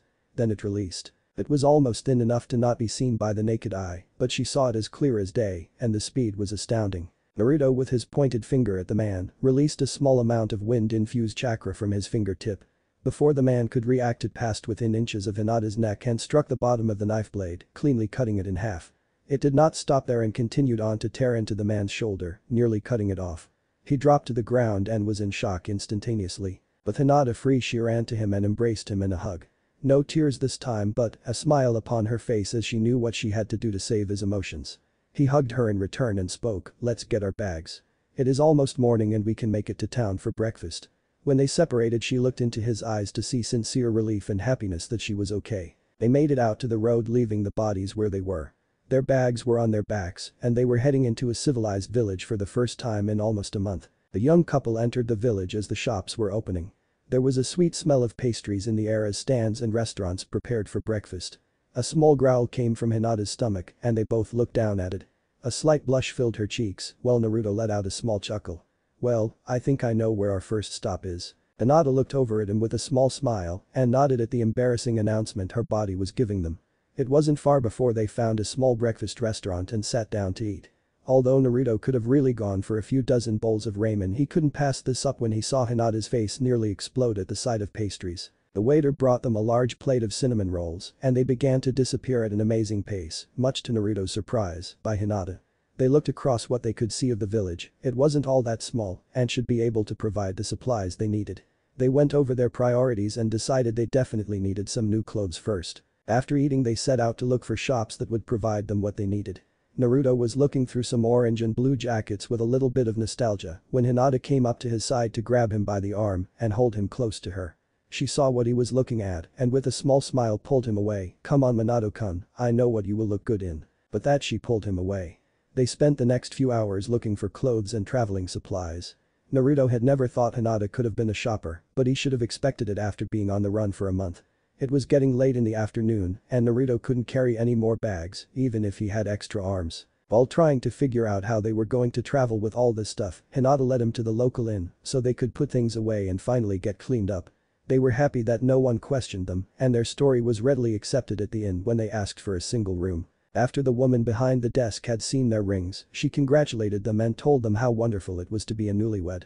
She even insisted on giving them a larger room at no extra cost. They made their way to their room and Hinata let Naruto in so he could finally set the bags down. When she finally entered, she was taken aback at the sight in front of her. Although not as large as the rooms in her old home of the Hyuga compound, the room was indeed large. It even had its own personal bath so they would not have to use the public ones down the hall. What really caught her eye, sending another rush of heat and redness to her cheeks, was the large bed that sat in the center of the room. She had half expected 2 beds, but this was definitely a room for a married couple. She looked to Naruto to see if it would have the same effect on him and hoped he would not see the uneasiness that was written on her face. He had just set the bags down and was stretching his back with the relief of the added weight being off of him. Noting, as she watched him look around the room and take it in, he seemed unfazed at the thought of sharing a private room with her. Looking over at her, he stated, "You can take the bed, I'll be fine on the floor." He started to go through the bags and pulled out a set of his new clothes. "You don't mind if I get cleaned up, do you? I could use a good scrub." With a wear and exhaustion on his face, he walked to the washroom and closed the door behind him. A new wave of heat found her face and she immediately started to find something to occupy her mind and time. Reaching into a bag, she pulled out a few cups of instant ramen, thinking that he would be getting hungry soon. After all, he had taken her to wherever she wanted to go in the market and even allowed her to choose the places to eat. She went to work in prepping the ramen so it would be ready by the time he got out of the bath. She busied herself with other things like organizing their supplies and looking through her new clothes until she heard the door open behind her. Out stepped Naruto in his new clothes, running a towel through his hair, her breath was caught in her throat. He was wearing what she picked out for him, and she liked what she saw. He was wearing a pair of dark green cargo pants, with pockets running down the side, they hung loose from his waist, but you could see it hugged his backside. The black form-fitting shirt he had on showed off every definition of his chest. He was well chiseled from all his time training with muscular arms that were normally hidden by his orange and black jacket he left behind. She could even see the definition of his abs, then the shirt tapered off loosely until it hung just below his waistband. As he exited the bathroom toweling his hair, he could smell the food that was made just for the gods. There sitting on the table was a few cups of instant ramen steaming and ready to eat. "Thank you Hinata, I am hungry and this will hit the spot." He walked over to the table and pulled up a chair. Hinata got up and went to join him. Sitting down next to him she grabbed a cup herself and started to eat. "Naruto-kun, what are we doing?" Looking over at her after just taking a bite of noodles he swallowed, "Eating ramen," he said with a smile. "No," Hinata said shaking her head. "What are we going to do? Where will we go?" Realizing during their time traveling he had never really told her his destination. He began to tell her of his heritage, of who his father and mother were. He explained the secret that the village had kept during his childhood to protect him, resulting in his mistreatment from the many villagers. As they ate ramen they went over the plans and laid out the journey in front of them. As he saw that the last of the food was gone he looked at her and simply said home. He got up from the table and gathered the trash to be thrown away. Looking back at her he suggested that she get cleaned up while he finished packing their bags. They were going to leave early in the morning. With a smile she got up and grabbed some clothes, then proceeded to the washroom. As the door clicked behind her she ran everything through her head that he told her about himself and his family's past. She almost couldn't believe it, she had actually fallen in love with the fourth Hokage's son. Not only was his father a Hokage, he was a legend. Even his mother was in her own right, she was the one that contained the nine-tailed fox before him. Slowly she pulled off her clothes lost in thought until the object on her finger caught her eye as it shined a soft light into her eyes. She took it off her finger and examined it closely. It truly was the most beautiful thing she had ever seen. He must have put a lot of heart into creating the rings. Then she noticed on the inside of the ring was an inscription reading Hinata, never forget. As she stepped into the hot bath she felt her muscles relax. Thinking of Naruto and the conflict he had inside himself over his emotions she thought to herself, tonight was the night, she was going to help him whether he liked it or not. He had avoided any attempt to talk about her confession or how he felt about her, but she wasn't going to let him avoid it any longer. Naruto was just finishing up putting all their supplies and clothes into their travel bags when Hinata stepped out of the bathroom. He was nearly floored at the sight. If goddesses truly existed then the woman standing in front of him now was their queen. Her damp hair hung at her back straight down and didn't waver due to the water weight. She was wearing a pair of leather long shorts that stopped just above her knees. They fit tightly against her skin and hugged her thighs, showing of her supple hips. He could see the lavender top that was a little darker than the color of her eyes that fit just as tightly as her shorts and fell just below her thin waistline, something that was never seen while she always wore her trademark coat. Over the top she had on a black leather vest that matched her shorts and remained open in the center by her well-endowed breast. There were no sleeves on it, but it had small pockets in the front. Just the sight of her sparked a primal reaction deep within him. Naruto, his head jerked up as if he had just come out of a daydream. She continued, "We need to talk." She blushed at the topic she was determined to voice now. He gulped as he brought himself back to reality. "Okay, about what?" He stood up and was between her and the bed. She was breathing heavy, but she pushed forward. "You have been avoiding my feelings for you the entire time that we have been traveling. You know how I feel about you, I love you. Now I want to know right now why you have been doing so. How do you feel about me?" She was right, he was uncomfortable with bringing it up. He hung his head low trying to find the words to tell her why he had been holding back. In truth he didn't know if he loved her, but his feelings for her were more than the infatuation that he ever had for a certain pink-haired girl. He would give his life for her and care for her, as long as she would let him. While still looking at the floor he tried to explain himself, "Everywhere I go people get hurt by those that are after me. They want what is inside me." His hand went to his stomach. "I don't want you to get hurt because of this, demon, because of me." But sternness in her voice, she was irritated by the poor excuse, "That is not your decision. If I get hurt from standing by your side, for loving you, I would be happy for that pain. The pain I would feel to have never loved you would be greater than any that someone else could inflict. But the Kyuubi, the demon, is part of me. How could you love someone that is a demon?" This was his rationale when it came to love. That because the demon fox lived in his body it made him part demon as well. She raised her hand to his cheek and in her soft voice, "All I see is the kindest, most caring person I have ever known." You have protected everyone you could while never asking for more than just to be acknowledged. That does not sound like a demon at all to me, but the making of a great man." He looked up into her eyes and steadied himself. If he would choose to care for her as more than just one of his precious people, she would have to see who he truly was. He looked up into her pale lavender eyes he could lose himself in for the rest of eternity. "May I show you?" he said. She looked at him strangely as if she wasn't sure what he was talking about, but she nodded with trust just the same. His hand rose to the side of her face and he closed his eyes.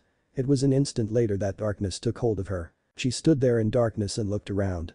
It looked like she was standing in a flooded tunnel, water came up to her ankles. Naruto was standing next to her holding her hand and she blushed at the thought even in this strange place. He looked at her and led her down the tunnel. Soon they came to a set of cage doors. On those doors was a paper seal and the area was dimly lit. He looked at her with his head half hung. "I'm sorry." Then she saw it, two large red eyes blinked open and pearl white teeth shone in an animalistic grin. "Kid, welcome back. Have you come for more of my power?" the fox said with a throaty chuckle. "You even brought me a snack, a Hyuga no less." Naruto looked over at Hinata. "Hinata, this is Kuruma, the nine-tailed fox." He then addressed the beast in front of him. "She is not to be eaten, furball. She means a lot to me. She wanted to see who was sealed in me for herself. So you wish to take her as a mate, young kid?" The mention of that situation sent the two observers through a series of stutters and faces so red that they mimicked the demon's eyes. Kuruma continued, "Do not dwell upon it, young one. I know of the importance you humans place on personal relationships. Your mother came to me for the same reason. I will tell you the same thing I told her. You may think you are part demon because I am sealed within you, but that is not the case. You could never compare to my power or standing, you are only human. Just because a jar contains water it does not make the jar water itself." Naruto stood there almost in shock. The fox was acting as if it wanted to be kind to him. Kuruma's reasoning was sound and he had never thought of it that way. Surprising him the most was the fact that his mother had come to the demon with the same concerns. His mother and father had a happy and fulfilling relationship and marriage. Hope sprung into Naruto's heart a little at the thought that he could have the same. Hinata released his hand and stepped closer to the cage doors. She bowed to the beast. "It is nice to meet you, Kuruma." The fox was taken aback by the kind gesture. It had been a while since anyone had shown the beast any such mannerisms. "And you have picked one with impeccable manners. Well done, kid. You should learn from her." "May I approach closer, Kuruma?" Hinata said. With a slight nod she walked close to the bars and started examining the seal.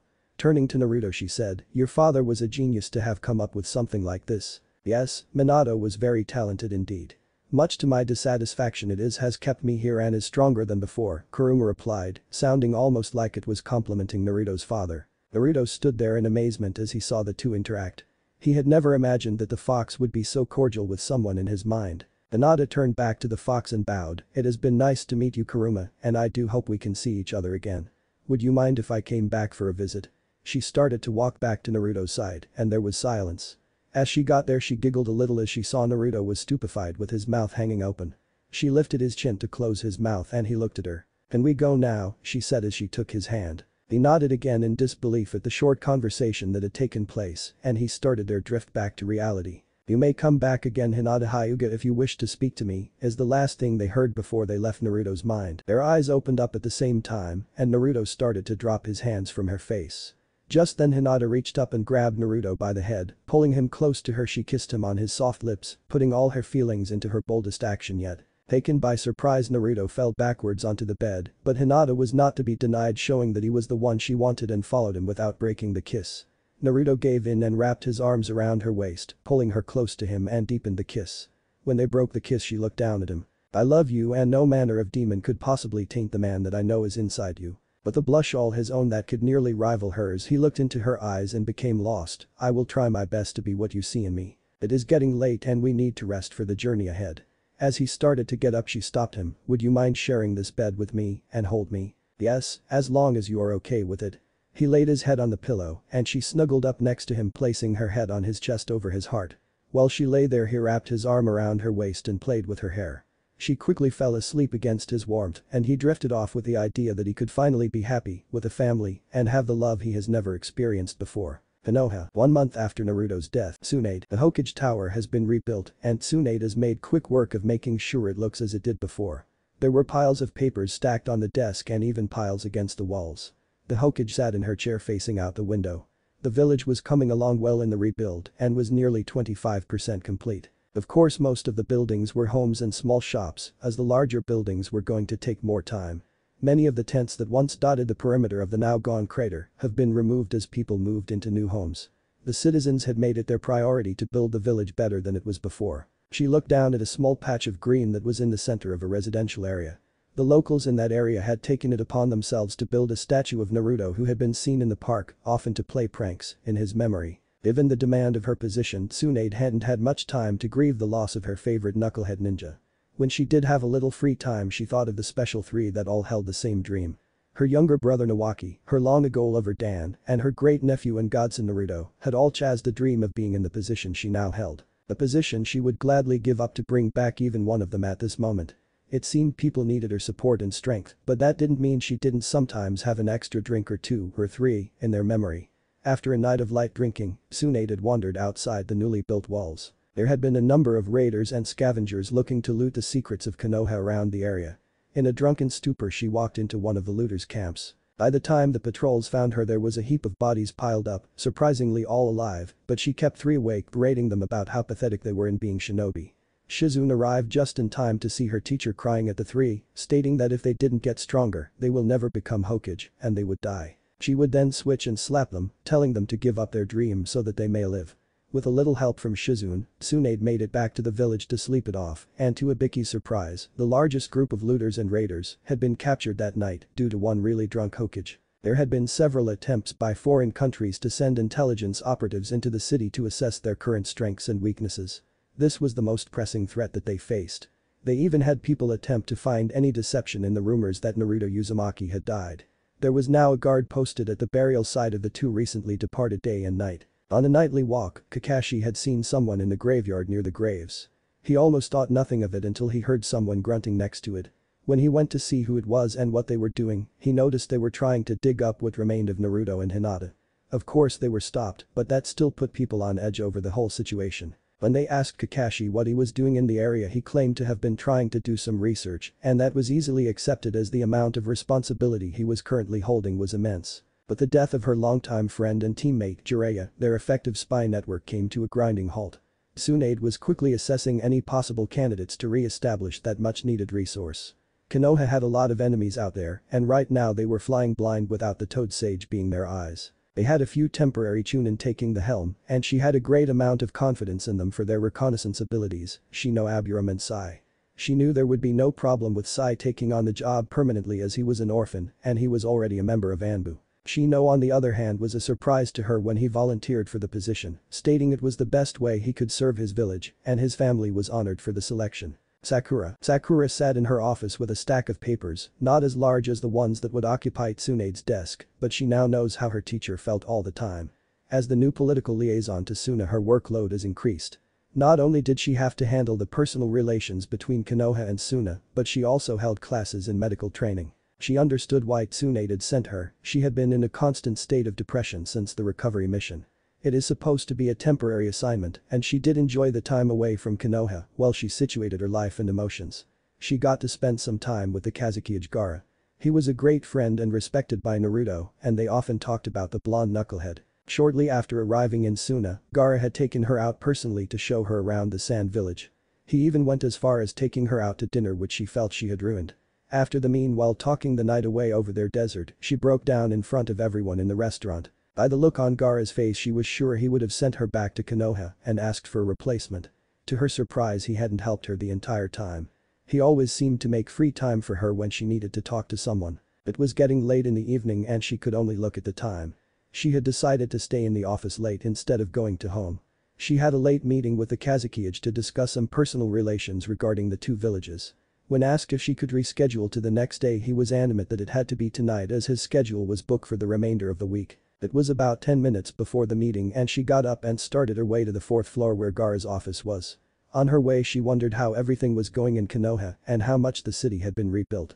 She was glad she got a chance to get away and keep herself busy. It had been just what she needed to sort things out. It would be over in a couple months, her assignment was only temporary and a replacement would come to fill her spot. As she approached the door and knocked it opened on its own. That was one thing that it always gave Sakura a case of the willies. Since most of the village had used sand in its construction, Gaara could manipulate it. The room was dark, but with the hall light she could see his desk and his famous sand gourd was leaning against it. With her shinobi training she walked carefully into the room and there was no one there. A little further and she could see that the doors to the terrace overlooking Suna were open and there was a faint glow of light coming into the room. When she looked out onto the overstretched balcony her eyes started to water with tears. In the center was a single small table set up for what looked like an intimate dinner for two complete with lit candles. At the doorway was Gaara in his formal Kazukiage dress bowing to her with an outstretched hand. "Sakura Hirano, would you please join me for dinner," he said with what sounded like a rehearsed line. She could tell he had been nervous this entire time, more than likely, because he had not been too comfortable with dealing with people on a personal level. She allowed him to take her by the hand and lead her to the table where he assisted her with her chair. She looked over the balcony to the lights below in the city. The view of the city below and the stars in the sky was one of the most breathtaking scenes Sakura had ever seen. She looked up at him with a smile as he sat in front of her. "What are the village relations that we have to discuss?" Shikamaru, the young jonin, walked down the streets looking into the sky as sparse clouds drifted by. Lady Hokage had been working him to the bone. Not only was he assigned to the military shinobi council as a strategist, but now he was tricked into helping with strategic defense design for the city. Since the city had to be rebuilt they wanted to make it more defendable than before. He had poured through books he always thought were more bothersome than useful, tracking back over every attack the village had been under. If designing defenses wasn't enough, they wouldn't even let him get through a single afternoon nap without asking him obvious questions. He would often reminisce about his days in the academy and all the rest he got there. Along with Kiba, Choji, and Naruto. "I wonder how he is doing. He's probably asleep by now, lucky bastard. If he ever comes back I'm going to give him a piece of my mind. No, that's too much trouble, I'll let Tamari do it," he thought to himself. Tamari would be coming back soon to check on the supplies that Suna had sent for the repairs. He had better come up with something to do with her. She was always mad when he would take her on a picnic and fall asleep in the shade. Maybe a dinner out would be okay. Shikamaru stopped at the thought. It was strange, and he was actually looking forward to planning an evening with her. He chalked up the thought to being just overly bored and continued his leisurely walk home. Niji and Tenten. Niji sat on top of the Hokage monument that had recently been repaired overlooking the village and the construction below. The afternoon was late and the sun was setting to give the sky brilliant splashes of orange and pink. On the other end of the horizon the stars were starting to shine in the coming darkness that was laced with blue and lavender. It was a befitting scene for remembering his cousin and the man that had opened up the possibilities of life to him. He thought back to the capture recovery mission and the two that gave their life for the love they shared. Leaning back on his arms he looked down at his chest to the weapon-wielding Kunoichi leaning against him taking in the view. They often did this when they were released from their duties near the same time. They hid their relationship from the rest of the village and his clan because of the mission that claimed two of their friends' lives. The clan was the biggest hurdle they would have to face if they went public. It was not well looked upon for a Hyuga to marry outside of it because of their eyes. Niji had risen within the clan and become a respected advisor and tutor to the main branch family. Something he did not want to lose while he was teaching his younger cousin, Hanabi, the finer points of the gentle fist. Tenten and her family were busy almost around the clock. Her family was well known throughout the village for their craftsmanship of steel weaponry. Her family sent her often through the reconstruction to look for metals of any type or old and discarded weapons. Making weapons wasn't the only thing the family was commissioned for, but also metal building supplies as well. They made supports, pipes, and reinforcement bar to help in the efforts. They even made nails if that is what the town needed. She knew of Niji's position within his clan and understood it the best she could, even if she didn't like it. She thought it better to steal moments like this than end up with nothing in the end. In her mind she hopes that one day the Hyuga clan will change some of their more arcane traditions and allow some freedom to the branch families. She was staring at the same sky as Niji, thinking what he was and enjoying the warmth of him against her back. They are wonderful, aren't they? Yes they are, knowing exactly what Tenten was referring to. Those two have changed my life and my view of my place in it. Hopefully one day, it is through them that we can move from what we see now without worry of what people think our place in life should be. Niji-kun. She said sitting up to look at him, do you think we, would ever have to go that far? He sat up with her and pressed his chest against her back so he could wrap his arms around her waist. Before answering, he inhaled near her neck to take her in. I hope it would never come to something like that. But maybe with a little time the clan will change and I can be free to choose my bride. With shock and awe on her face with a blush that reminded her of his cousin, would you really? He was a slight bit embarrassed and tried to maintain his composure the best he could. Well, I want to have children someday. And I thought I would like to have a daughter, maybe with two little buns in her hair.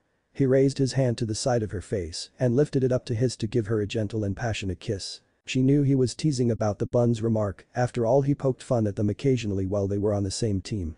She was happy to know that he would take her as a wife and wished to start a family with her.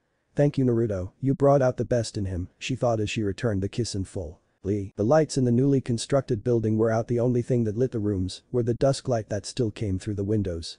In a small office there was one light on though where a green tight-wearing Chunin was busy making a schedule for the days ahead. On the wall were a set of 3 uniforms that looked a lot like the one that he was wearing now, a testament to youth he was sure everyone agreed to. In the corner there was a shelf with weights of varying size, impact mats, and a large supply of bandages. 500 sit-ups, 500 push-ups, 100 laps, 20 laps on your hands, 2 hours sparring practice, then a 15-mile run, he said as he reviewed tomorrow's training regimen. There was a knock on the door and a man with a scar across his nose looked in. "Lee-san, what are you still doing here? Why don't you go home? There will be plenty of time tomorrow to do all this." Quickly Lee stood up straight out of the chair. "Iruka-sensei, I am making tomorrow's lesson plan. I wish to give the children the chance to show off their youthfulness, just as I was given." "It's fine, you don't have to call me sensei anymore. We work together now, so call me Iruka-san or just Iruka." "Yes, Iruka-sensei, I will do my best," Lee said totally oblivious to what Iruka had just said. Iruka looked down at the list that Lee was making and he nearly hit the floor. "Are you crazy? This is what you are planning to have your students do tomorrow? This will kill them. They are only 8. Lee looks at the list again and scratches his head. "Really, this is only half of the training regimen that I did once I got out of the academy." An obvious twitch could be seen above Iruka's left eye. Either he is not human or he's completely insane, he thought to himself. Even if that was the case they wouldn't have time for their other studies on ninjutsu or genjutsu. You're only going to be instructing them in taijutsu, they do have other classes. "So, do you think I should take out the 20 laps on their hands or cut the run to 10 miles? Again he said, missing the point. Iruka gave up and settled for a small compromise. Okay. Just make sure they get to their other classes on time.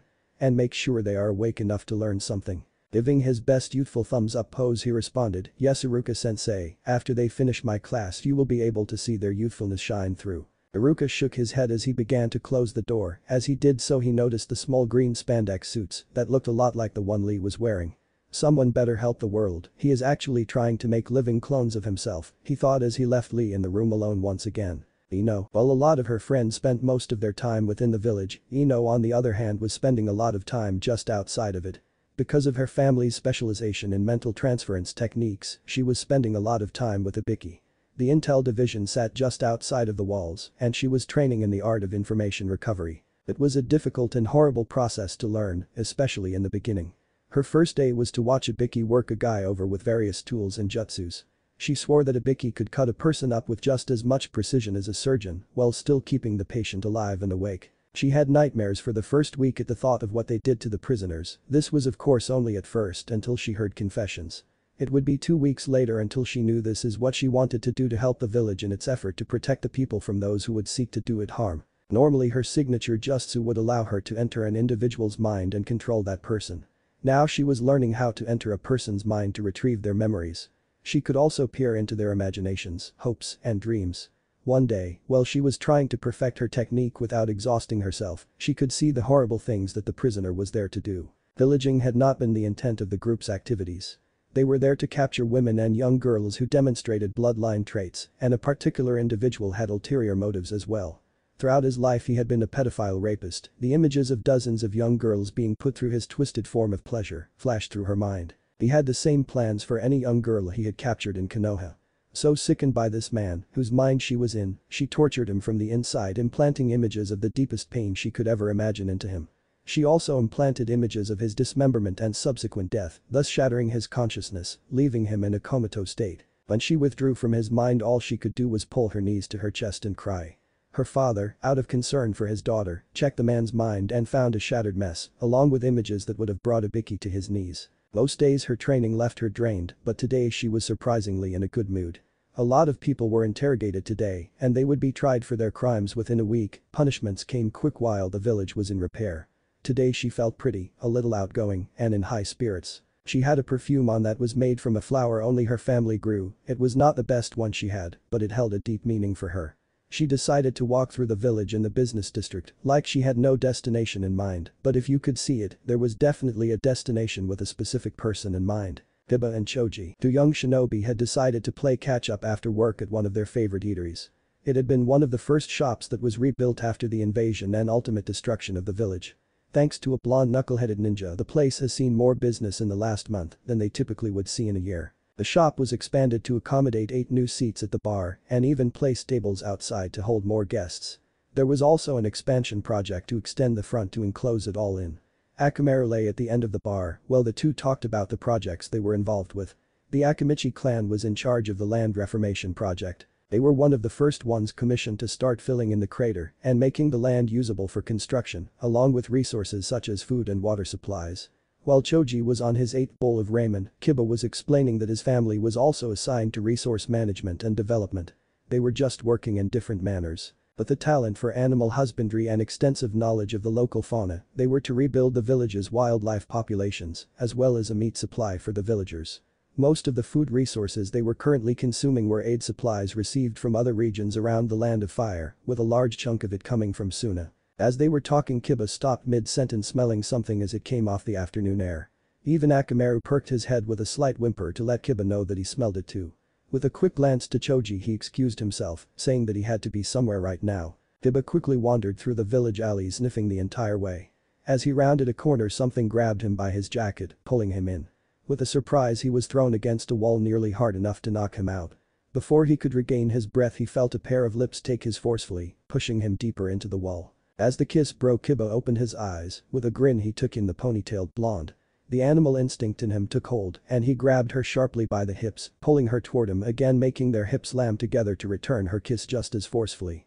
When they broke this time, Ino finally addressed him, "So Kiba, what are you doing in the area?" Kiba then turned the tables by turning her until her back was against the wall. "I thought I smelled a pretty flower and I wanted to come and pick it so I may give it to a pretty girl," he said with a wolfish grin. He then lowered his head to Ino's neck to kiss his way down to her collarbone. "You did you? Well, you can smell the flower and even taste the flower, but you cannot pick the flower," Ino replied. She brought his head up to kiss him passionately, teasing him a little with her tongue. She then pressed her chest against his, rubbing herself against him so he could feel the firmness of her breasts even through his clothes while nibbling on his neck until he whimpered. She was making herself lightheaded with the roughness of their contact and decided to break it by slipping out of his arms. She started to walk away and leave the awestruck Kiba standing there with a strained face. He looked at her as she walked away, swaying her hips a little for his enjoyment. She looked back at him and blew him a kiss. "Maybe if you take me on a date sometime, we may spend more time like this." With that, she disappeared from sight. Kakashi. Since the start of the rebuild efforts, Kakashi has become more of a go-for Lady Hokage than he ever thought possible, taking on more responsibility. In dealing with the death of his greatest student, he has thrown himself into work around the clock. His morning routine started with handing out assignments to patrols and updating them on information received from the Intel Division. Then he would head to the temporary Hokage office to retrieve the daily work orders and supply listing from Tsunade herself. Upon delivering those, he would then take a group of genin out on patrols for their assigned duties. After the operations were done for the day, he would head over to Kurenai's house to help her rebuild her place. Her pregnancy is rapidly approaching its end and Kakashi wanted to make sure one of his best friend's would-be wife had a place for the baby. He and Shikamaru would often work on their time off to help her rebuild, and the first thing they completed was the nursery. Now that his favorite author was deceased, he would stay awake until the early morning hours trying his hand at writing. He had often wondered how Jiraiya had come up with all the details and descriptive wording for his works. When he tried his hand at drawing the female figure, he then realized the master pervert must have had first-hand knowledge. With that, he began to ponder who would be willing to offer their services to him in the name of research. Going home, they stood at the entrance to the port town after 2.5 weeks of traveling with a caravan that wanted trade with nations across the sea. For most of the journey it had been fairly quiet, they had only been attacked on 2 occasions. On both occasions the attackers mysteriously dropped for some unknown reason, dead or knocked out. The only thing that was strange during the attack is the young married couple would be giggling to themselves afterwards. When it had first started, they were fearful for their lives. They kept their identities secret and maintained their assumed names when around anyone. To everyone they met, they were no Minato and Suki Saisei, the young newlyweds that wished to travel before settling down to start a family. Little did anyone know, as the caravan rested during nights, they would sneak off into the surrounding areas and train themselves most nights. This of course was a requirement of Naruto's, insisting on training Hinata as best he could and had immediately started teaching her how to develop a Rasengan. Hinata realized that Naruto did not know what he had done that to the man that held a knife to her throat the night before they entered the market village. Since it mimicked her chakra needle technique, she started to explain it to him and he quickly became aware of how he did it.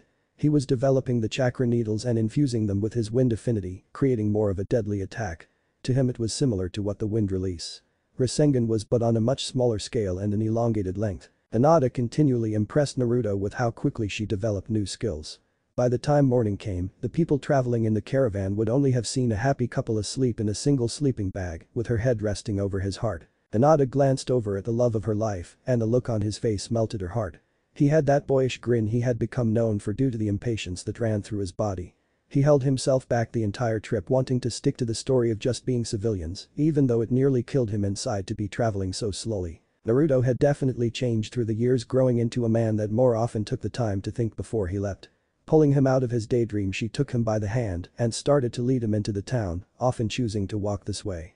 Hinata had grown quite comfortable displaying affection in the open and even when they slept together. Even though their bodies would heat at each other's touch, they haven't gone beyond kissing and holding each other at night. She was happy that Naruto seemed comfortable with taking this slow as she was still nervous over progressing things further. As they walked through town, they slowly started to window shop as normal couples would. Hinata would occasionally point at things that she liked that were on display. They stopped in a small cafe for an early afternoon snack of something hot to eat and information on the port destinations the town provided. Hinata devoured 3 large cinnamon rolls in what Naruto could only think of as the sexiest display of eating that he had ever seen in his life. He was not sure if she did it on purpose to tease him or not, but he had a feeling that her obsession for the sweet treat more than likely surpassed his own for ramen. He had eaten a bowl of hot miso soup and 2 sandwiches. Hinata had half a sandwich because he doubted anyone would compare to Ichiraku's ramen. They picked up some travel brochures at the entrance gate to see if they could book passage to their next destination. It seems from this port you can travel nearly anywhere you wanted to go as long as there was water near it. Unfortunately, the one place they needed to go was not available as a tourist destination. They decided that they would have to check the port to see if there were supply and trade ships that would be heading out to the island that they could get a ride on. They would also like to stay in the town for the night so they could rest up, finally get a hot shower and something other than the instant food they had been eating along the road. With the daily plans laid out for the day along with gathering new supplies, because they had no idea the condition of the place they were going to, they set off for the port to get passage to their next destination. Once they reached the port, the smell of the ocean was much more noticeable and the sound of the waves lapping at the docks was soothing to the ears. They visited any business that had a boat that would be capable of taking them home. Much to their dismay, it would not be so easy to get to the island. There were a couple obstacles in their way, the most obvious of which is the deadly waters that surrounded the island. Only some of the larger boats could make the trip, which limited their choices of companies that could take them. The second problem was the inhabitants of the island, which most businesses know very little of. From what Naruto and Hinata could figure out, the residents were under a daimyo-type society and the ruling class there didn't take too kindly to visitors, for which they didn't know why. For the boats that did offer supplies there, the crews were rarely ever allowed to leave the dock area. The last reason, which had Hinata the most concerned over, was that the next ship heading out there wouldn't be going for another month and a half. Much to her surprise, this didn't seem to bother Naruto at all. As they headed back into town to do some shopping, knocking a few things off their supply list, he seemed actually happy about it. "Minato-kun, how are we supposed to get out there without a boat?" "Oh, I have an idea," he responded with a grin. "I was thinking about that the entire trip here. There was a possibility that the island wouldn't have any trade at all, considering that the people on the island were wiped out. At least knowing that there are people, there very well could be something there for me to find. I will get us there and we will be leaving early in the morning so we won't attract attention. For now, let's enjoy the rest of the day together. It may be a while before we get a chance like this again." But that they were off to enjoy their time shopping once again. This time when they did so more together than apart. She held onto his arm most of the time, resting her head on his shoulder, only to look up to steal a kiss or if she saw something that caught her eye. Their shinobi supplies were already at full stock since they hadn't used any the entire trip here. Their main focus was on food and other travel necessities if they were to make their time on the island a little more bearable. More clothing would be needed and they quickly went clothes shopping. The only thing they bought that was not a necessity was dress that Hinata was eyeing in a shop window. While growing up, her clothing selection had been near limitless. Although she rarely wore the fineries that being a Hyuga had offered her, she had to admit that it was nice to dress up every once in a while. Upon seeing Hinata's reaction, a plan formulated in Naruto's mind that gave him a grin that would have made Kurama proud. He quickly grabbed Hinata's hand and led her into the shop. It was a long, sleek black dress that hugged her figure as if it was designed just for her body. From the left shoulder was a strip of fabric that shimmered depending on how the light hit it, changing it from a light blue to lavender that complemented her eyes and complexion. It crossed her chest to her right and wrapped around her waist. It then followed a slit down the right leg where it met the bottom of the dress, ending at her mid-calf. Hinata was at that moment the most beautiful thing he had ever seen, not that she didn't take his breath all the time. Thinking it was a little too extravagant and unnecessary, she went to change back into her clothes. While doing so, Naruto quickly grabbed the dress, paid for it, and put it in a box, then in his bags. After they had finished shopping, they went to the local inn and got themselves a room for the night. Hinata had noticed that Naruto had been acting strange near the end of their time out. As they walked into the room, Hinata went over to the table to set down her bags, while Naruto dropped his down near the door and started rummaging through them. When she turned around to see what he was doing, she was taken by surprise by Naruto standing behind her with his head bowed, holding out a package to her. "Naruto-kun, what is this?" she said, taking the package and began to open it. Just as she saw what was inside, he piped in, "Would you like to go out on our first date tonight?" She dropped the box in a fit of tears and embraced him with a long kiss. When she pulled away, she started to twist the ring on her finger. She always found that it gave her strength. "Well, we have been married for almost 3 weeks," she said with a smile. "I think it would be a great idea," as she wiped tears from her eyes. She picked up the box and excused herself to the bathroom to change, while he sorted through their purchases, putting them away in their travel gear. Shortly they found themselves in a nice restaurant, not like one of the high-dollar places that dotted the clan districts of Konoha, but nice enough to make it feel like an official date where a couple would go. Hinata couldn't help but giggle every now and then at how proper Naruto was trying to be. When they brought them their food, he even tried not making a face at the vegetables that were on his plate. As the meal came to an end, he reached across the table to take his Hyuga princess by the hand. "Thank you. Thank you for everything you've done for me. When I first started this trip, I thought I would always be alone, and I would have probably died that way also. In any other circumstance, I would have wanted to date you properly. Given what we have, I will try my best to make you as happy as I can. I know you may have wanted to hear this sooner with all the feelings I have for you, but I had to sort things out inside myself before I could open up to you the way you deserve. I love you, and as long as you will have me, I will remain by your side." That had done it. She couldn't contain it anymore. The emotion she had for him overwhelmed her. Without letting go of his hand, she quickly made her way around the table. She sat in his lap, wrapping her arms around his neck, and kissed him for everything that she was worth. She poured more of herself into that one kiss than she even thought she had. The dress she wore made her feel like the most beautiful woman in the world. The man she held in her arms made her feel like the most loved one. After dinner, they made their way back to the inn, and upon entering the room, uneasiness settled between them. Both instinctively knew what it was. Since the time they started acting like a couple, this was the first time they were ever alone together in a room, preparing for bed. They had been traveling together with a caravan, and the thought never crossed their mind, well, in front of other people. If they could have only read one another's minds, things would have been a little more relaxed. Naruto had developed a deep-seated need for being near Hinata, but didn't want to come off as too forceful. While Hinata was timid, she wanted to give Naruto her all. This was such a perfect and romantic night that to do just that. To both of their surprise, Hinata made the first move. She crossed a few feet that separated them slowly and wrapped her arms around his neck, pulling his head down. She kissed him with all the intention she had. Naruto could do nothing but return the kiss in kind as he processed what was happening. He had been around Iro-sensei enough to know how everything worked, but he was at a loss for the knowledge he thought he had. He leaned his head back a little to break the kiss. "Hinata, are you sure?" Hinata looked at him while her head was half tilted to the floor and the blush on her face was more than apparent. With a slight nod and a smile, she spoke, "Yes." But that he wrapped his arms around her waist and crushed her body gently into his, kissing her as if that alone would leave an imprint on her, so everyone would know how much he loved her. When he struggled for breath, he trailed his lips to her neck, gasping. He wasn't sure if he needed the air or if he was trying to live off the scent of her body alone. Every kiss along her neck sent shivers down her back, and small gasps of pleasurable sensations escaped her lips. Wanting to see Hinata as the goddess that he was to worship his entire life in all her glory, they remained standing while he slowly undressed her.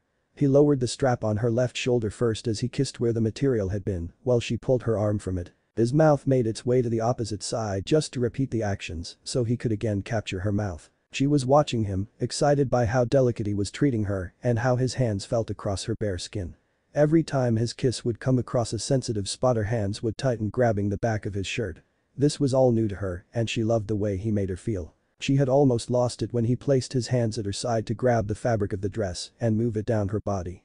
Hinata's body shivered as her cream-colored flesh became slowly exposed to the air.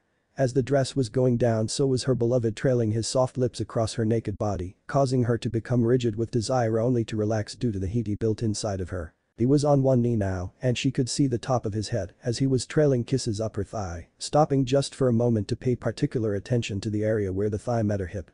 She about collapsed to the floor if it wasn't for the fact she was bracing herself with her hands on his back as he licked that sensitive area she would have. Naruto pulled back slightly to stand himself up, taking in the view that was Hinata. He had seen her like this before when he had stripped her after they went through the waterfall, but his only thought at that time was to get her warm again.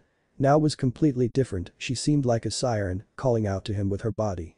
His body was demanding her, aching to touch her. He drew her close to him again and kissed her deeply, rubbing his hands along her back and sides to feel the softest skin he had ever known. It was double heaven to him as the skin against his palms was soft and the feeling of her long hair caressing his forearms drove his need deeper. Her Naruto-kun was driving her crazy with what he was doing, how he was making her feel. She almost couldn't stand it. If it hadn't been her first time, with her timid nature, she would have been more demanding. She wanted to be brave and follow his lead, so she mustered enough courage to slide her hands under his shirt to feel his chest and allow her hands to dance across his back. She ran her hands across every detail and curve of each muscle, trying to memorize his body through touch alone. With Hinata's hands playing across his skin, his shirt felt like it was constricting his breathing. It was tight and he thought he would lose consciousness from lack of oxygen if he couldn't get it off. He quickly broke the kiss just long enough to lose the life-threatening material. He immediately went back to discovering Hinata with his hands, running them up and down her thighs and trailing them to her supple rear, pulling her close to him. She then placed her hands on his chest and pushed him back a little, leaving him with a bit of a dumbfounded look until he saw what she was doing. Her breast ached to be released, they were hard and sensitive against the fabric that contained them. She looked at Naruto for his reaction to her standing there as she reached behind her to unclasp the piece of lace and let it fall to the floor. The look of desire that was written there made her smile. She knew what they were doing, they were discovering, and they aimed to learn as much about each other as possible. With a look on his face as encouragement, she closed the gap by leaning in and kissing him more, leaving enough space between them so she could place her hands on his stomach and feel the definition of his abs. She wanted to worship the way he made her feel. Hinata had never thought she was overly pretty and may have only been a little more than average, but at this moment with his attention on her body, she felt that no other woman could compare to her in his eyes. As he had done in training, his attention to her was giving her the strength and courage to push forward despite her insecurities. She trailed her hands down to his waistband and unhooked the clasp that held his pants in place. As Hinata started to remove his pants, he moved his hands to assist her.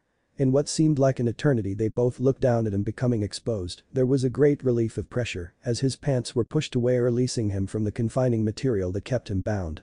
He had never felt more vulnerable than he did at that moment with her looking at his exposed member. Looking back at her face, he was almost sure there was no blood left in her body, with the exception of her face. Looking at Naruto in all the naked glory that she was shocked. Through all she knew about the male body, she had actually never seen one like this. He was larger and had more girth than expected, giving her thoughts that it would never fit. Doing her best to put that aside, she was not going to back down. As he stepped out of his pants, she closed the gap and needed his warmth, pressing their bodies against each other. While doing so, she pulled him along as she walked backwards toward the bed. Through all the stimulation from his eyes to his hands, she was feeling weak and needed the relief from her legs. As she sat on the bed, he leaned down to continue the kiss and situate himself on his knees. Taking her suggestion, as she had done with him, he placed his thumbs inside the waist of her lace underwear and started to pull them off as she slowly lifted her hips off the bed. He traced the path her underwear took with his eyes as he pulled them off her legs, then in reverse, his eyes traced back up her legs to where they had once been. Slightly parted, he could see the carefully manicured patch of hair at the top of the folds that made up her womanhood. She was wet with invitation by the sheen he saw there. He moved his way up to capture her mouth and she led him further up the bed. Maintaining his position between her legs as she laid her head on the pillow, he was trying to be careful not to put all his weight on her for fear of crushing the flower that was underneath him. He dipped his head to hers to capture her mouth with a kiss that told her his heart would forever be in her hands. His chest pressed lightly against her aching breasts and sensitive nipples played against his skin, sending her through small spasms of pleasure. He broke the kiss and she looked up at him. She thought it was the cutest thing she had ever seen with the uncertainty on his face. He was having a hard time finding the words, but she knew what he wanted to ask. She nodded to him and wrapped her arms around his neck, pulling him down for another kiss while lifting her hips to press against him. As in unison he pressed against her and he slowly started to enter. There was a great amount of pressure as he slowly moved and she could feel her body adjusting for the sheer size of his hard erection, even though it was gripping him tight. Small waves of pleasure she never thought possible coursed through her body. He then stopped and she looked up at him. She felt within herself the unusual sensation of pressure with a slight amount of pain. It was now or never and she would never give up on the feeling she had for her Naruto. "Make it fast and then don't move," she said in a little more than a whisper. As in direct response, he pushed against her hard, tearing her hymen, pushing deep into her. The pain was sharp as he filled her and tears poured from her eyes while they clamped shut. They were tears of happiness to her as she gave her innocence to him. Her eyes slowly opened as the pain subsided and her body adjusted, her breath was taken away as she saw the caring and concern etched on his face. She reached up and brought his head to hers to kiss it away. As she did he moved and she moaned in his mouth at the pleasure he was making her feel. Her hips bucked against his like they had a mind of their own, wanting to feel more of him. Through the kiss of her soft lips and the enthusiasm she was showing him, he slowly started to move again. The feel of her wrapped so tightly around him was making him lose control of his own body. As they deepened the kiss and he built up speed and rhythm, she placed her hands around his back. The faster and harder Naruto pushed into Hinata, the more she began to dig her fingers into his shoulder blades. The sounds that escaped with her intoxicating voice drove his animalistic desires further. He moved more as her demand for his body could be heard through gasps. The pleasure she was giving him was as much from her sounds as it was from her tightness around his throbbing manhood. This had to be a dream, he was thinking to himself. There was no possibility that he could feel this way in his entire life. Wave after wave of pleasure was sweeping through her body as he increased his pace. He was pushing deep within her, filling her, an emptiness she never knew was there. Her body was not hers, it moved and bucked with its own desire. She was a prisoner to the pleasure, even the gasps of pleasure coming from her was not of her control. She was reaching the edge of a cliff she knew she could not stop going over. The ebb and flow of the movements of their bodies worked in tandem to drive each other out of their minds. The growls that came from him let her know he was enjoying the way she made him feel, as much as she was feeling from his. They were coming to their climax, and she was having a hard time holding it back for fear of shattering her mind. The only thing that escaped her now was her voice calling his name and chanting her love for him. Naruto was done for, he was lost in his desire and love for the woman that lay beneath him. He was driving himself insane with each movement. The closer he reached to his limit, the faster he moved, the deeper he reached. He could hear Hinata call his name, declaring her love for him. He looked down at her and nearly lost it at the sight of her. The goddess beneath him then screamed out his name in what he thought was the most beautiful sound he had ever heard. Her body began to shudder and tighten even more around him, and he knew his doom was near. At once she pulled him closer to her as she rode out her pleasure, causing him to release the pressure that she created in him. He released inside of her and slowed down due to exhaustion. He stayed there for a moment looking into her pale lavender eyes with tears in his own, that someone could make him as happy as she had. Slowly he removed himself and started to lie on his side, taking her with him so he could stay lost in her gaze. Neither talked for what seemed like minutes until he placed his hand on the side of her face. He told her, "I love you." It was the only thing he could think to say, nothing in his vocabulary could convey the feelings that washed over him as he held his princess in his arms. He reached down to pull the covers over them, they wouldn't talk about what they had done. It was going to take a while for each to process what was running through their minds. They laid there and kissed each other over and over, just looking at each other, content with life in the world they felt they created that didn't exist outside of their room. They fell asleep just staring into each other's eyes, knowing that the only way their life would ever remain happy was to be in it together. As the first morning light started to make its way through the window, Naruto was waking up. During the night he had rolled onto his back and Hinata was now laying her head on his chest with her leg pinning one of his to the bed. He could feel her naked body pressed against him and her firm breasts press into his side, arousing him again. He looked at her soft face and her whisper of a breath playing against his skin. Not wanting to disturb her, he slowly made his way out of bed to allow her to sleep a little more. He wanted to surprise her, so he got dressed and left the room. After a short while he returned with a small bag and saw the woman of his dreams still lay in bed fast asleep. They had to get going soon, so he decided to wake her, but in the best way he could think of. Naruto walked up to her as quietly as possible and leaned in behind her. He kissed the small of her neck with a slight scrape of his teeth, getting the response he wanted. Hinata's eyes popped open at the feeling, and with a smile, she turned to face him, pulling him in for a deep kiss. They separated and Naruto walked to the table to get the surprise, while Hinata sat up and wrapped the sheet around her. He brought her the bag and sat on the bed while she searched for the contents. Her eyes grew wide at the sight of her favorite treat in the bottom. He was being so sweet to her, and to her the world was perfect. As they sat there on the bed, they were slowly bringing themselves back to reality. They talked about the plans for today, but Naruto still wouldn't say what his plans were for getting out to the island. After her breakfast in bed, Hinata got cleaned up and dressed. They packed up their things and made their way to the outside of town down by the water. Hinata looked at him with bewilderment. "We cannot swim across to the island, Naruto." "We don't have to," he said, looking at her with a devilish grin that only made her want to kiss it off his face. He brought his thumb to his mouth and bit hard enough to bring a small amount of blood to the surface. He then slammed his hand to the ground and in a big puff of smoke a large toad appeared. He was larger than any house that they had ever seen. Chief Toad, how you doing? Naruto called up to his good friend. Good to see you as well. Word is that you are dead. I'm a little relieved that our last Toad Sage is still around, Gamabunta responded. Why have you summoned me here, young one? There is an island out there that we need to get to. We would take a boat if we could, but another one does not go to the island for more than a month from now. We need to get out there as quickly as we can, explained Naruto the best that he could. He knew how the Toad Chief hated to be thought of as a taxi, but hoped he would look past that. Gamabunta looked down at him and then over to Hinata before responding, what makes you think that I can be simply called here to take you around like a pack animal? And do you expect me to let her ride atop my head as well? Naruto took Hinata by the hand and pulled her close to him, come on Gamabunta, don't be like that. This is really important. Also she has to come with me, she's my wife, Naruto said with a cheeky grin, holding his hand up so Gamabunta would see the ring. Well, this is cause for celebration and with a Hyuga maiden no less. Shima and Fukasaku will be pleased to hear you have decided on a mate. So tell me my young pupil, when will you be having tadpoles? The elders would love to meet them. Hinata was in an all-out blush and stuttering. Here they were considering themselves married for the sake of keeping up appearances, and Naruto was taking it seriously, as though they were, and that made her heart melt. She would consider the same too, she would now and forever think of him as her husband. But children, the thought hadn't crossed her mind as of yet. She just had her first experience at making love to her lifelong love, and the giant toad was talking about children. Naruto looked over at her and could see the wheels trying to work in her mind as the blush lit her face at the thought of children. Of course he would want some with her, but that was for another time. Hinata was so adorable when she was like this, stop embarrassing her like that, Chief Toad. I would like to see the Toad Sages though. But we have to get to that island soon, what do you say? Will you help us out? I suppose I could this time. Besides it would be an honor to have you ride atop me Mrs. Uzumaki, Gamabunta replied. Hinata bowed deeply to the great toad in front of her and said thank you for his kindness. With that Naruto picked her up bridal style and jumped on top of Gamabunta's head. Thanks Chief Toad. So, what is the island you need to get to in such a rush? Gamabunta asked while turning to prepare to jump into the water. Holding Hinata tight and preparing for the leap and eventual splash Naruto quickly said, the land of whirlpools. What if Naruto and Hinata leave Konoha together? Thanks for watching my video till the end. If you enjoy this content, then do consider subscribing to my channel and leave a like if you guys need the next part, comment down, and thanks for watching the video and see you guys in the next video.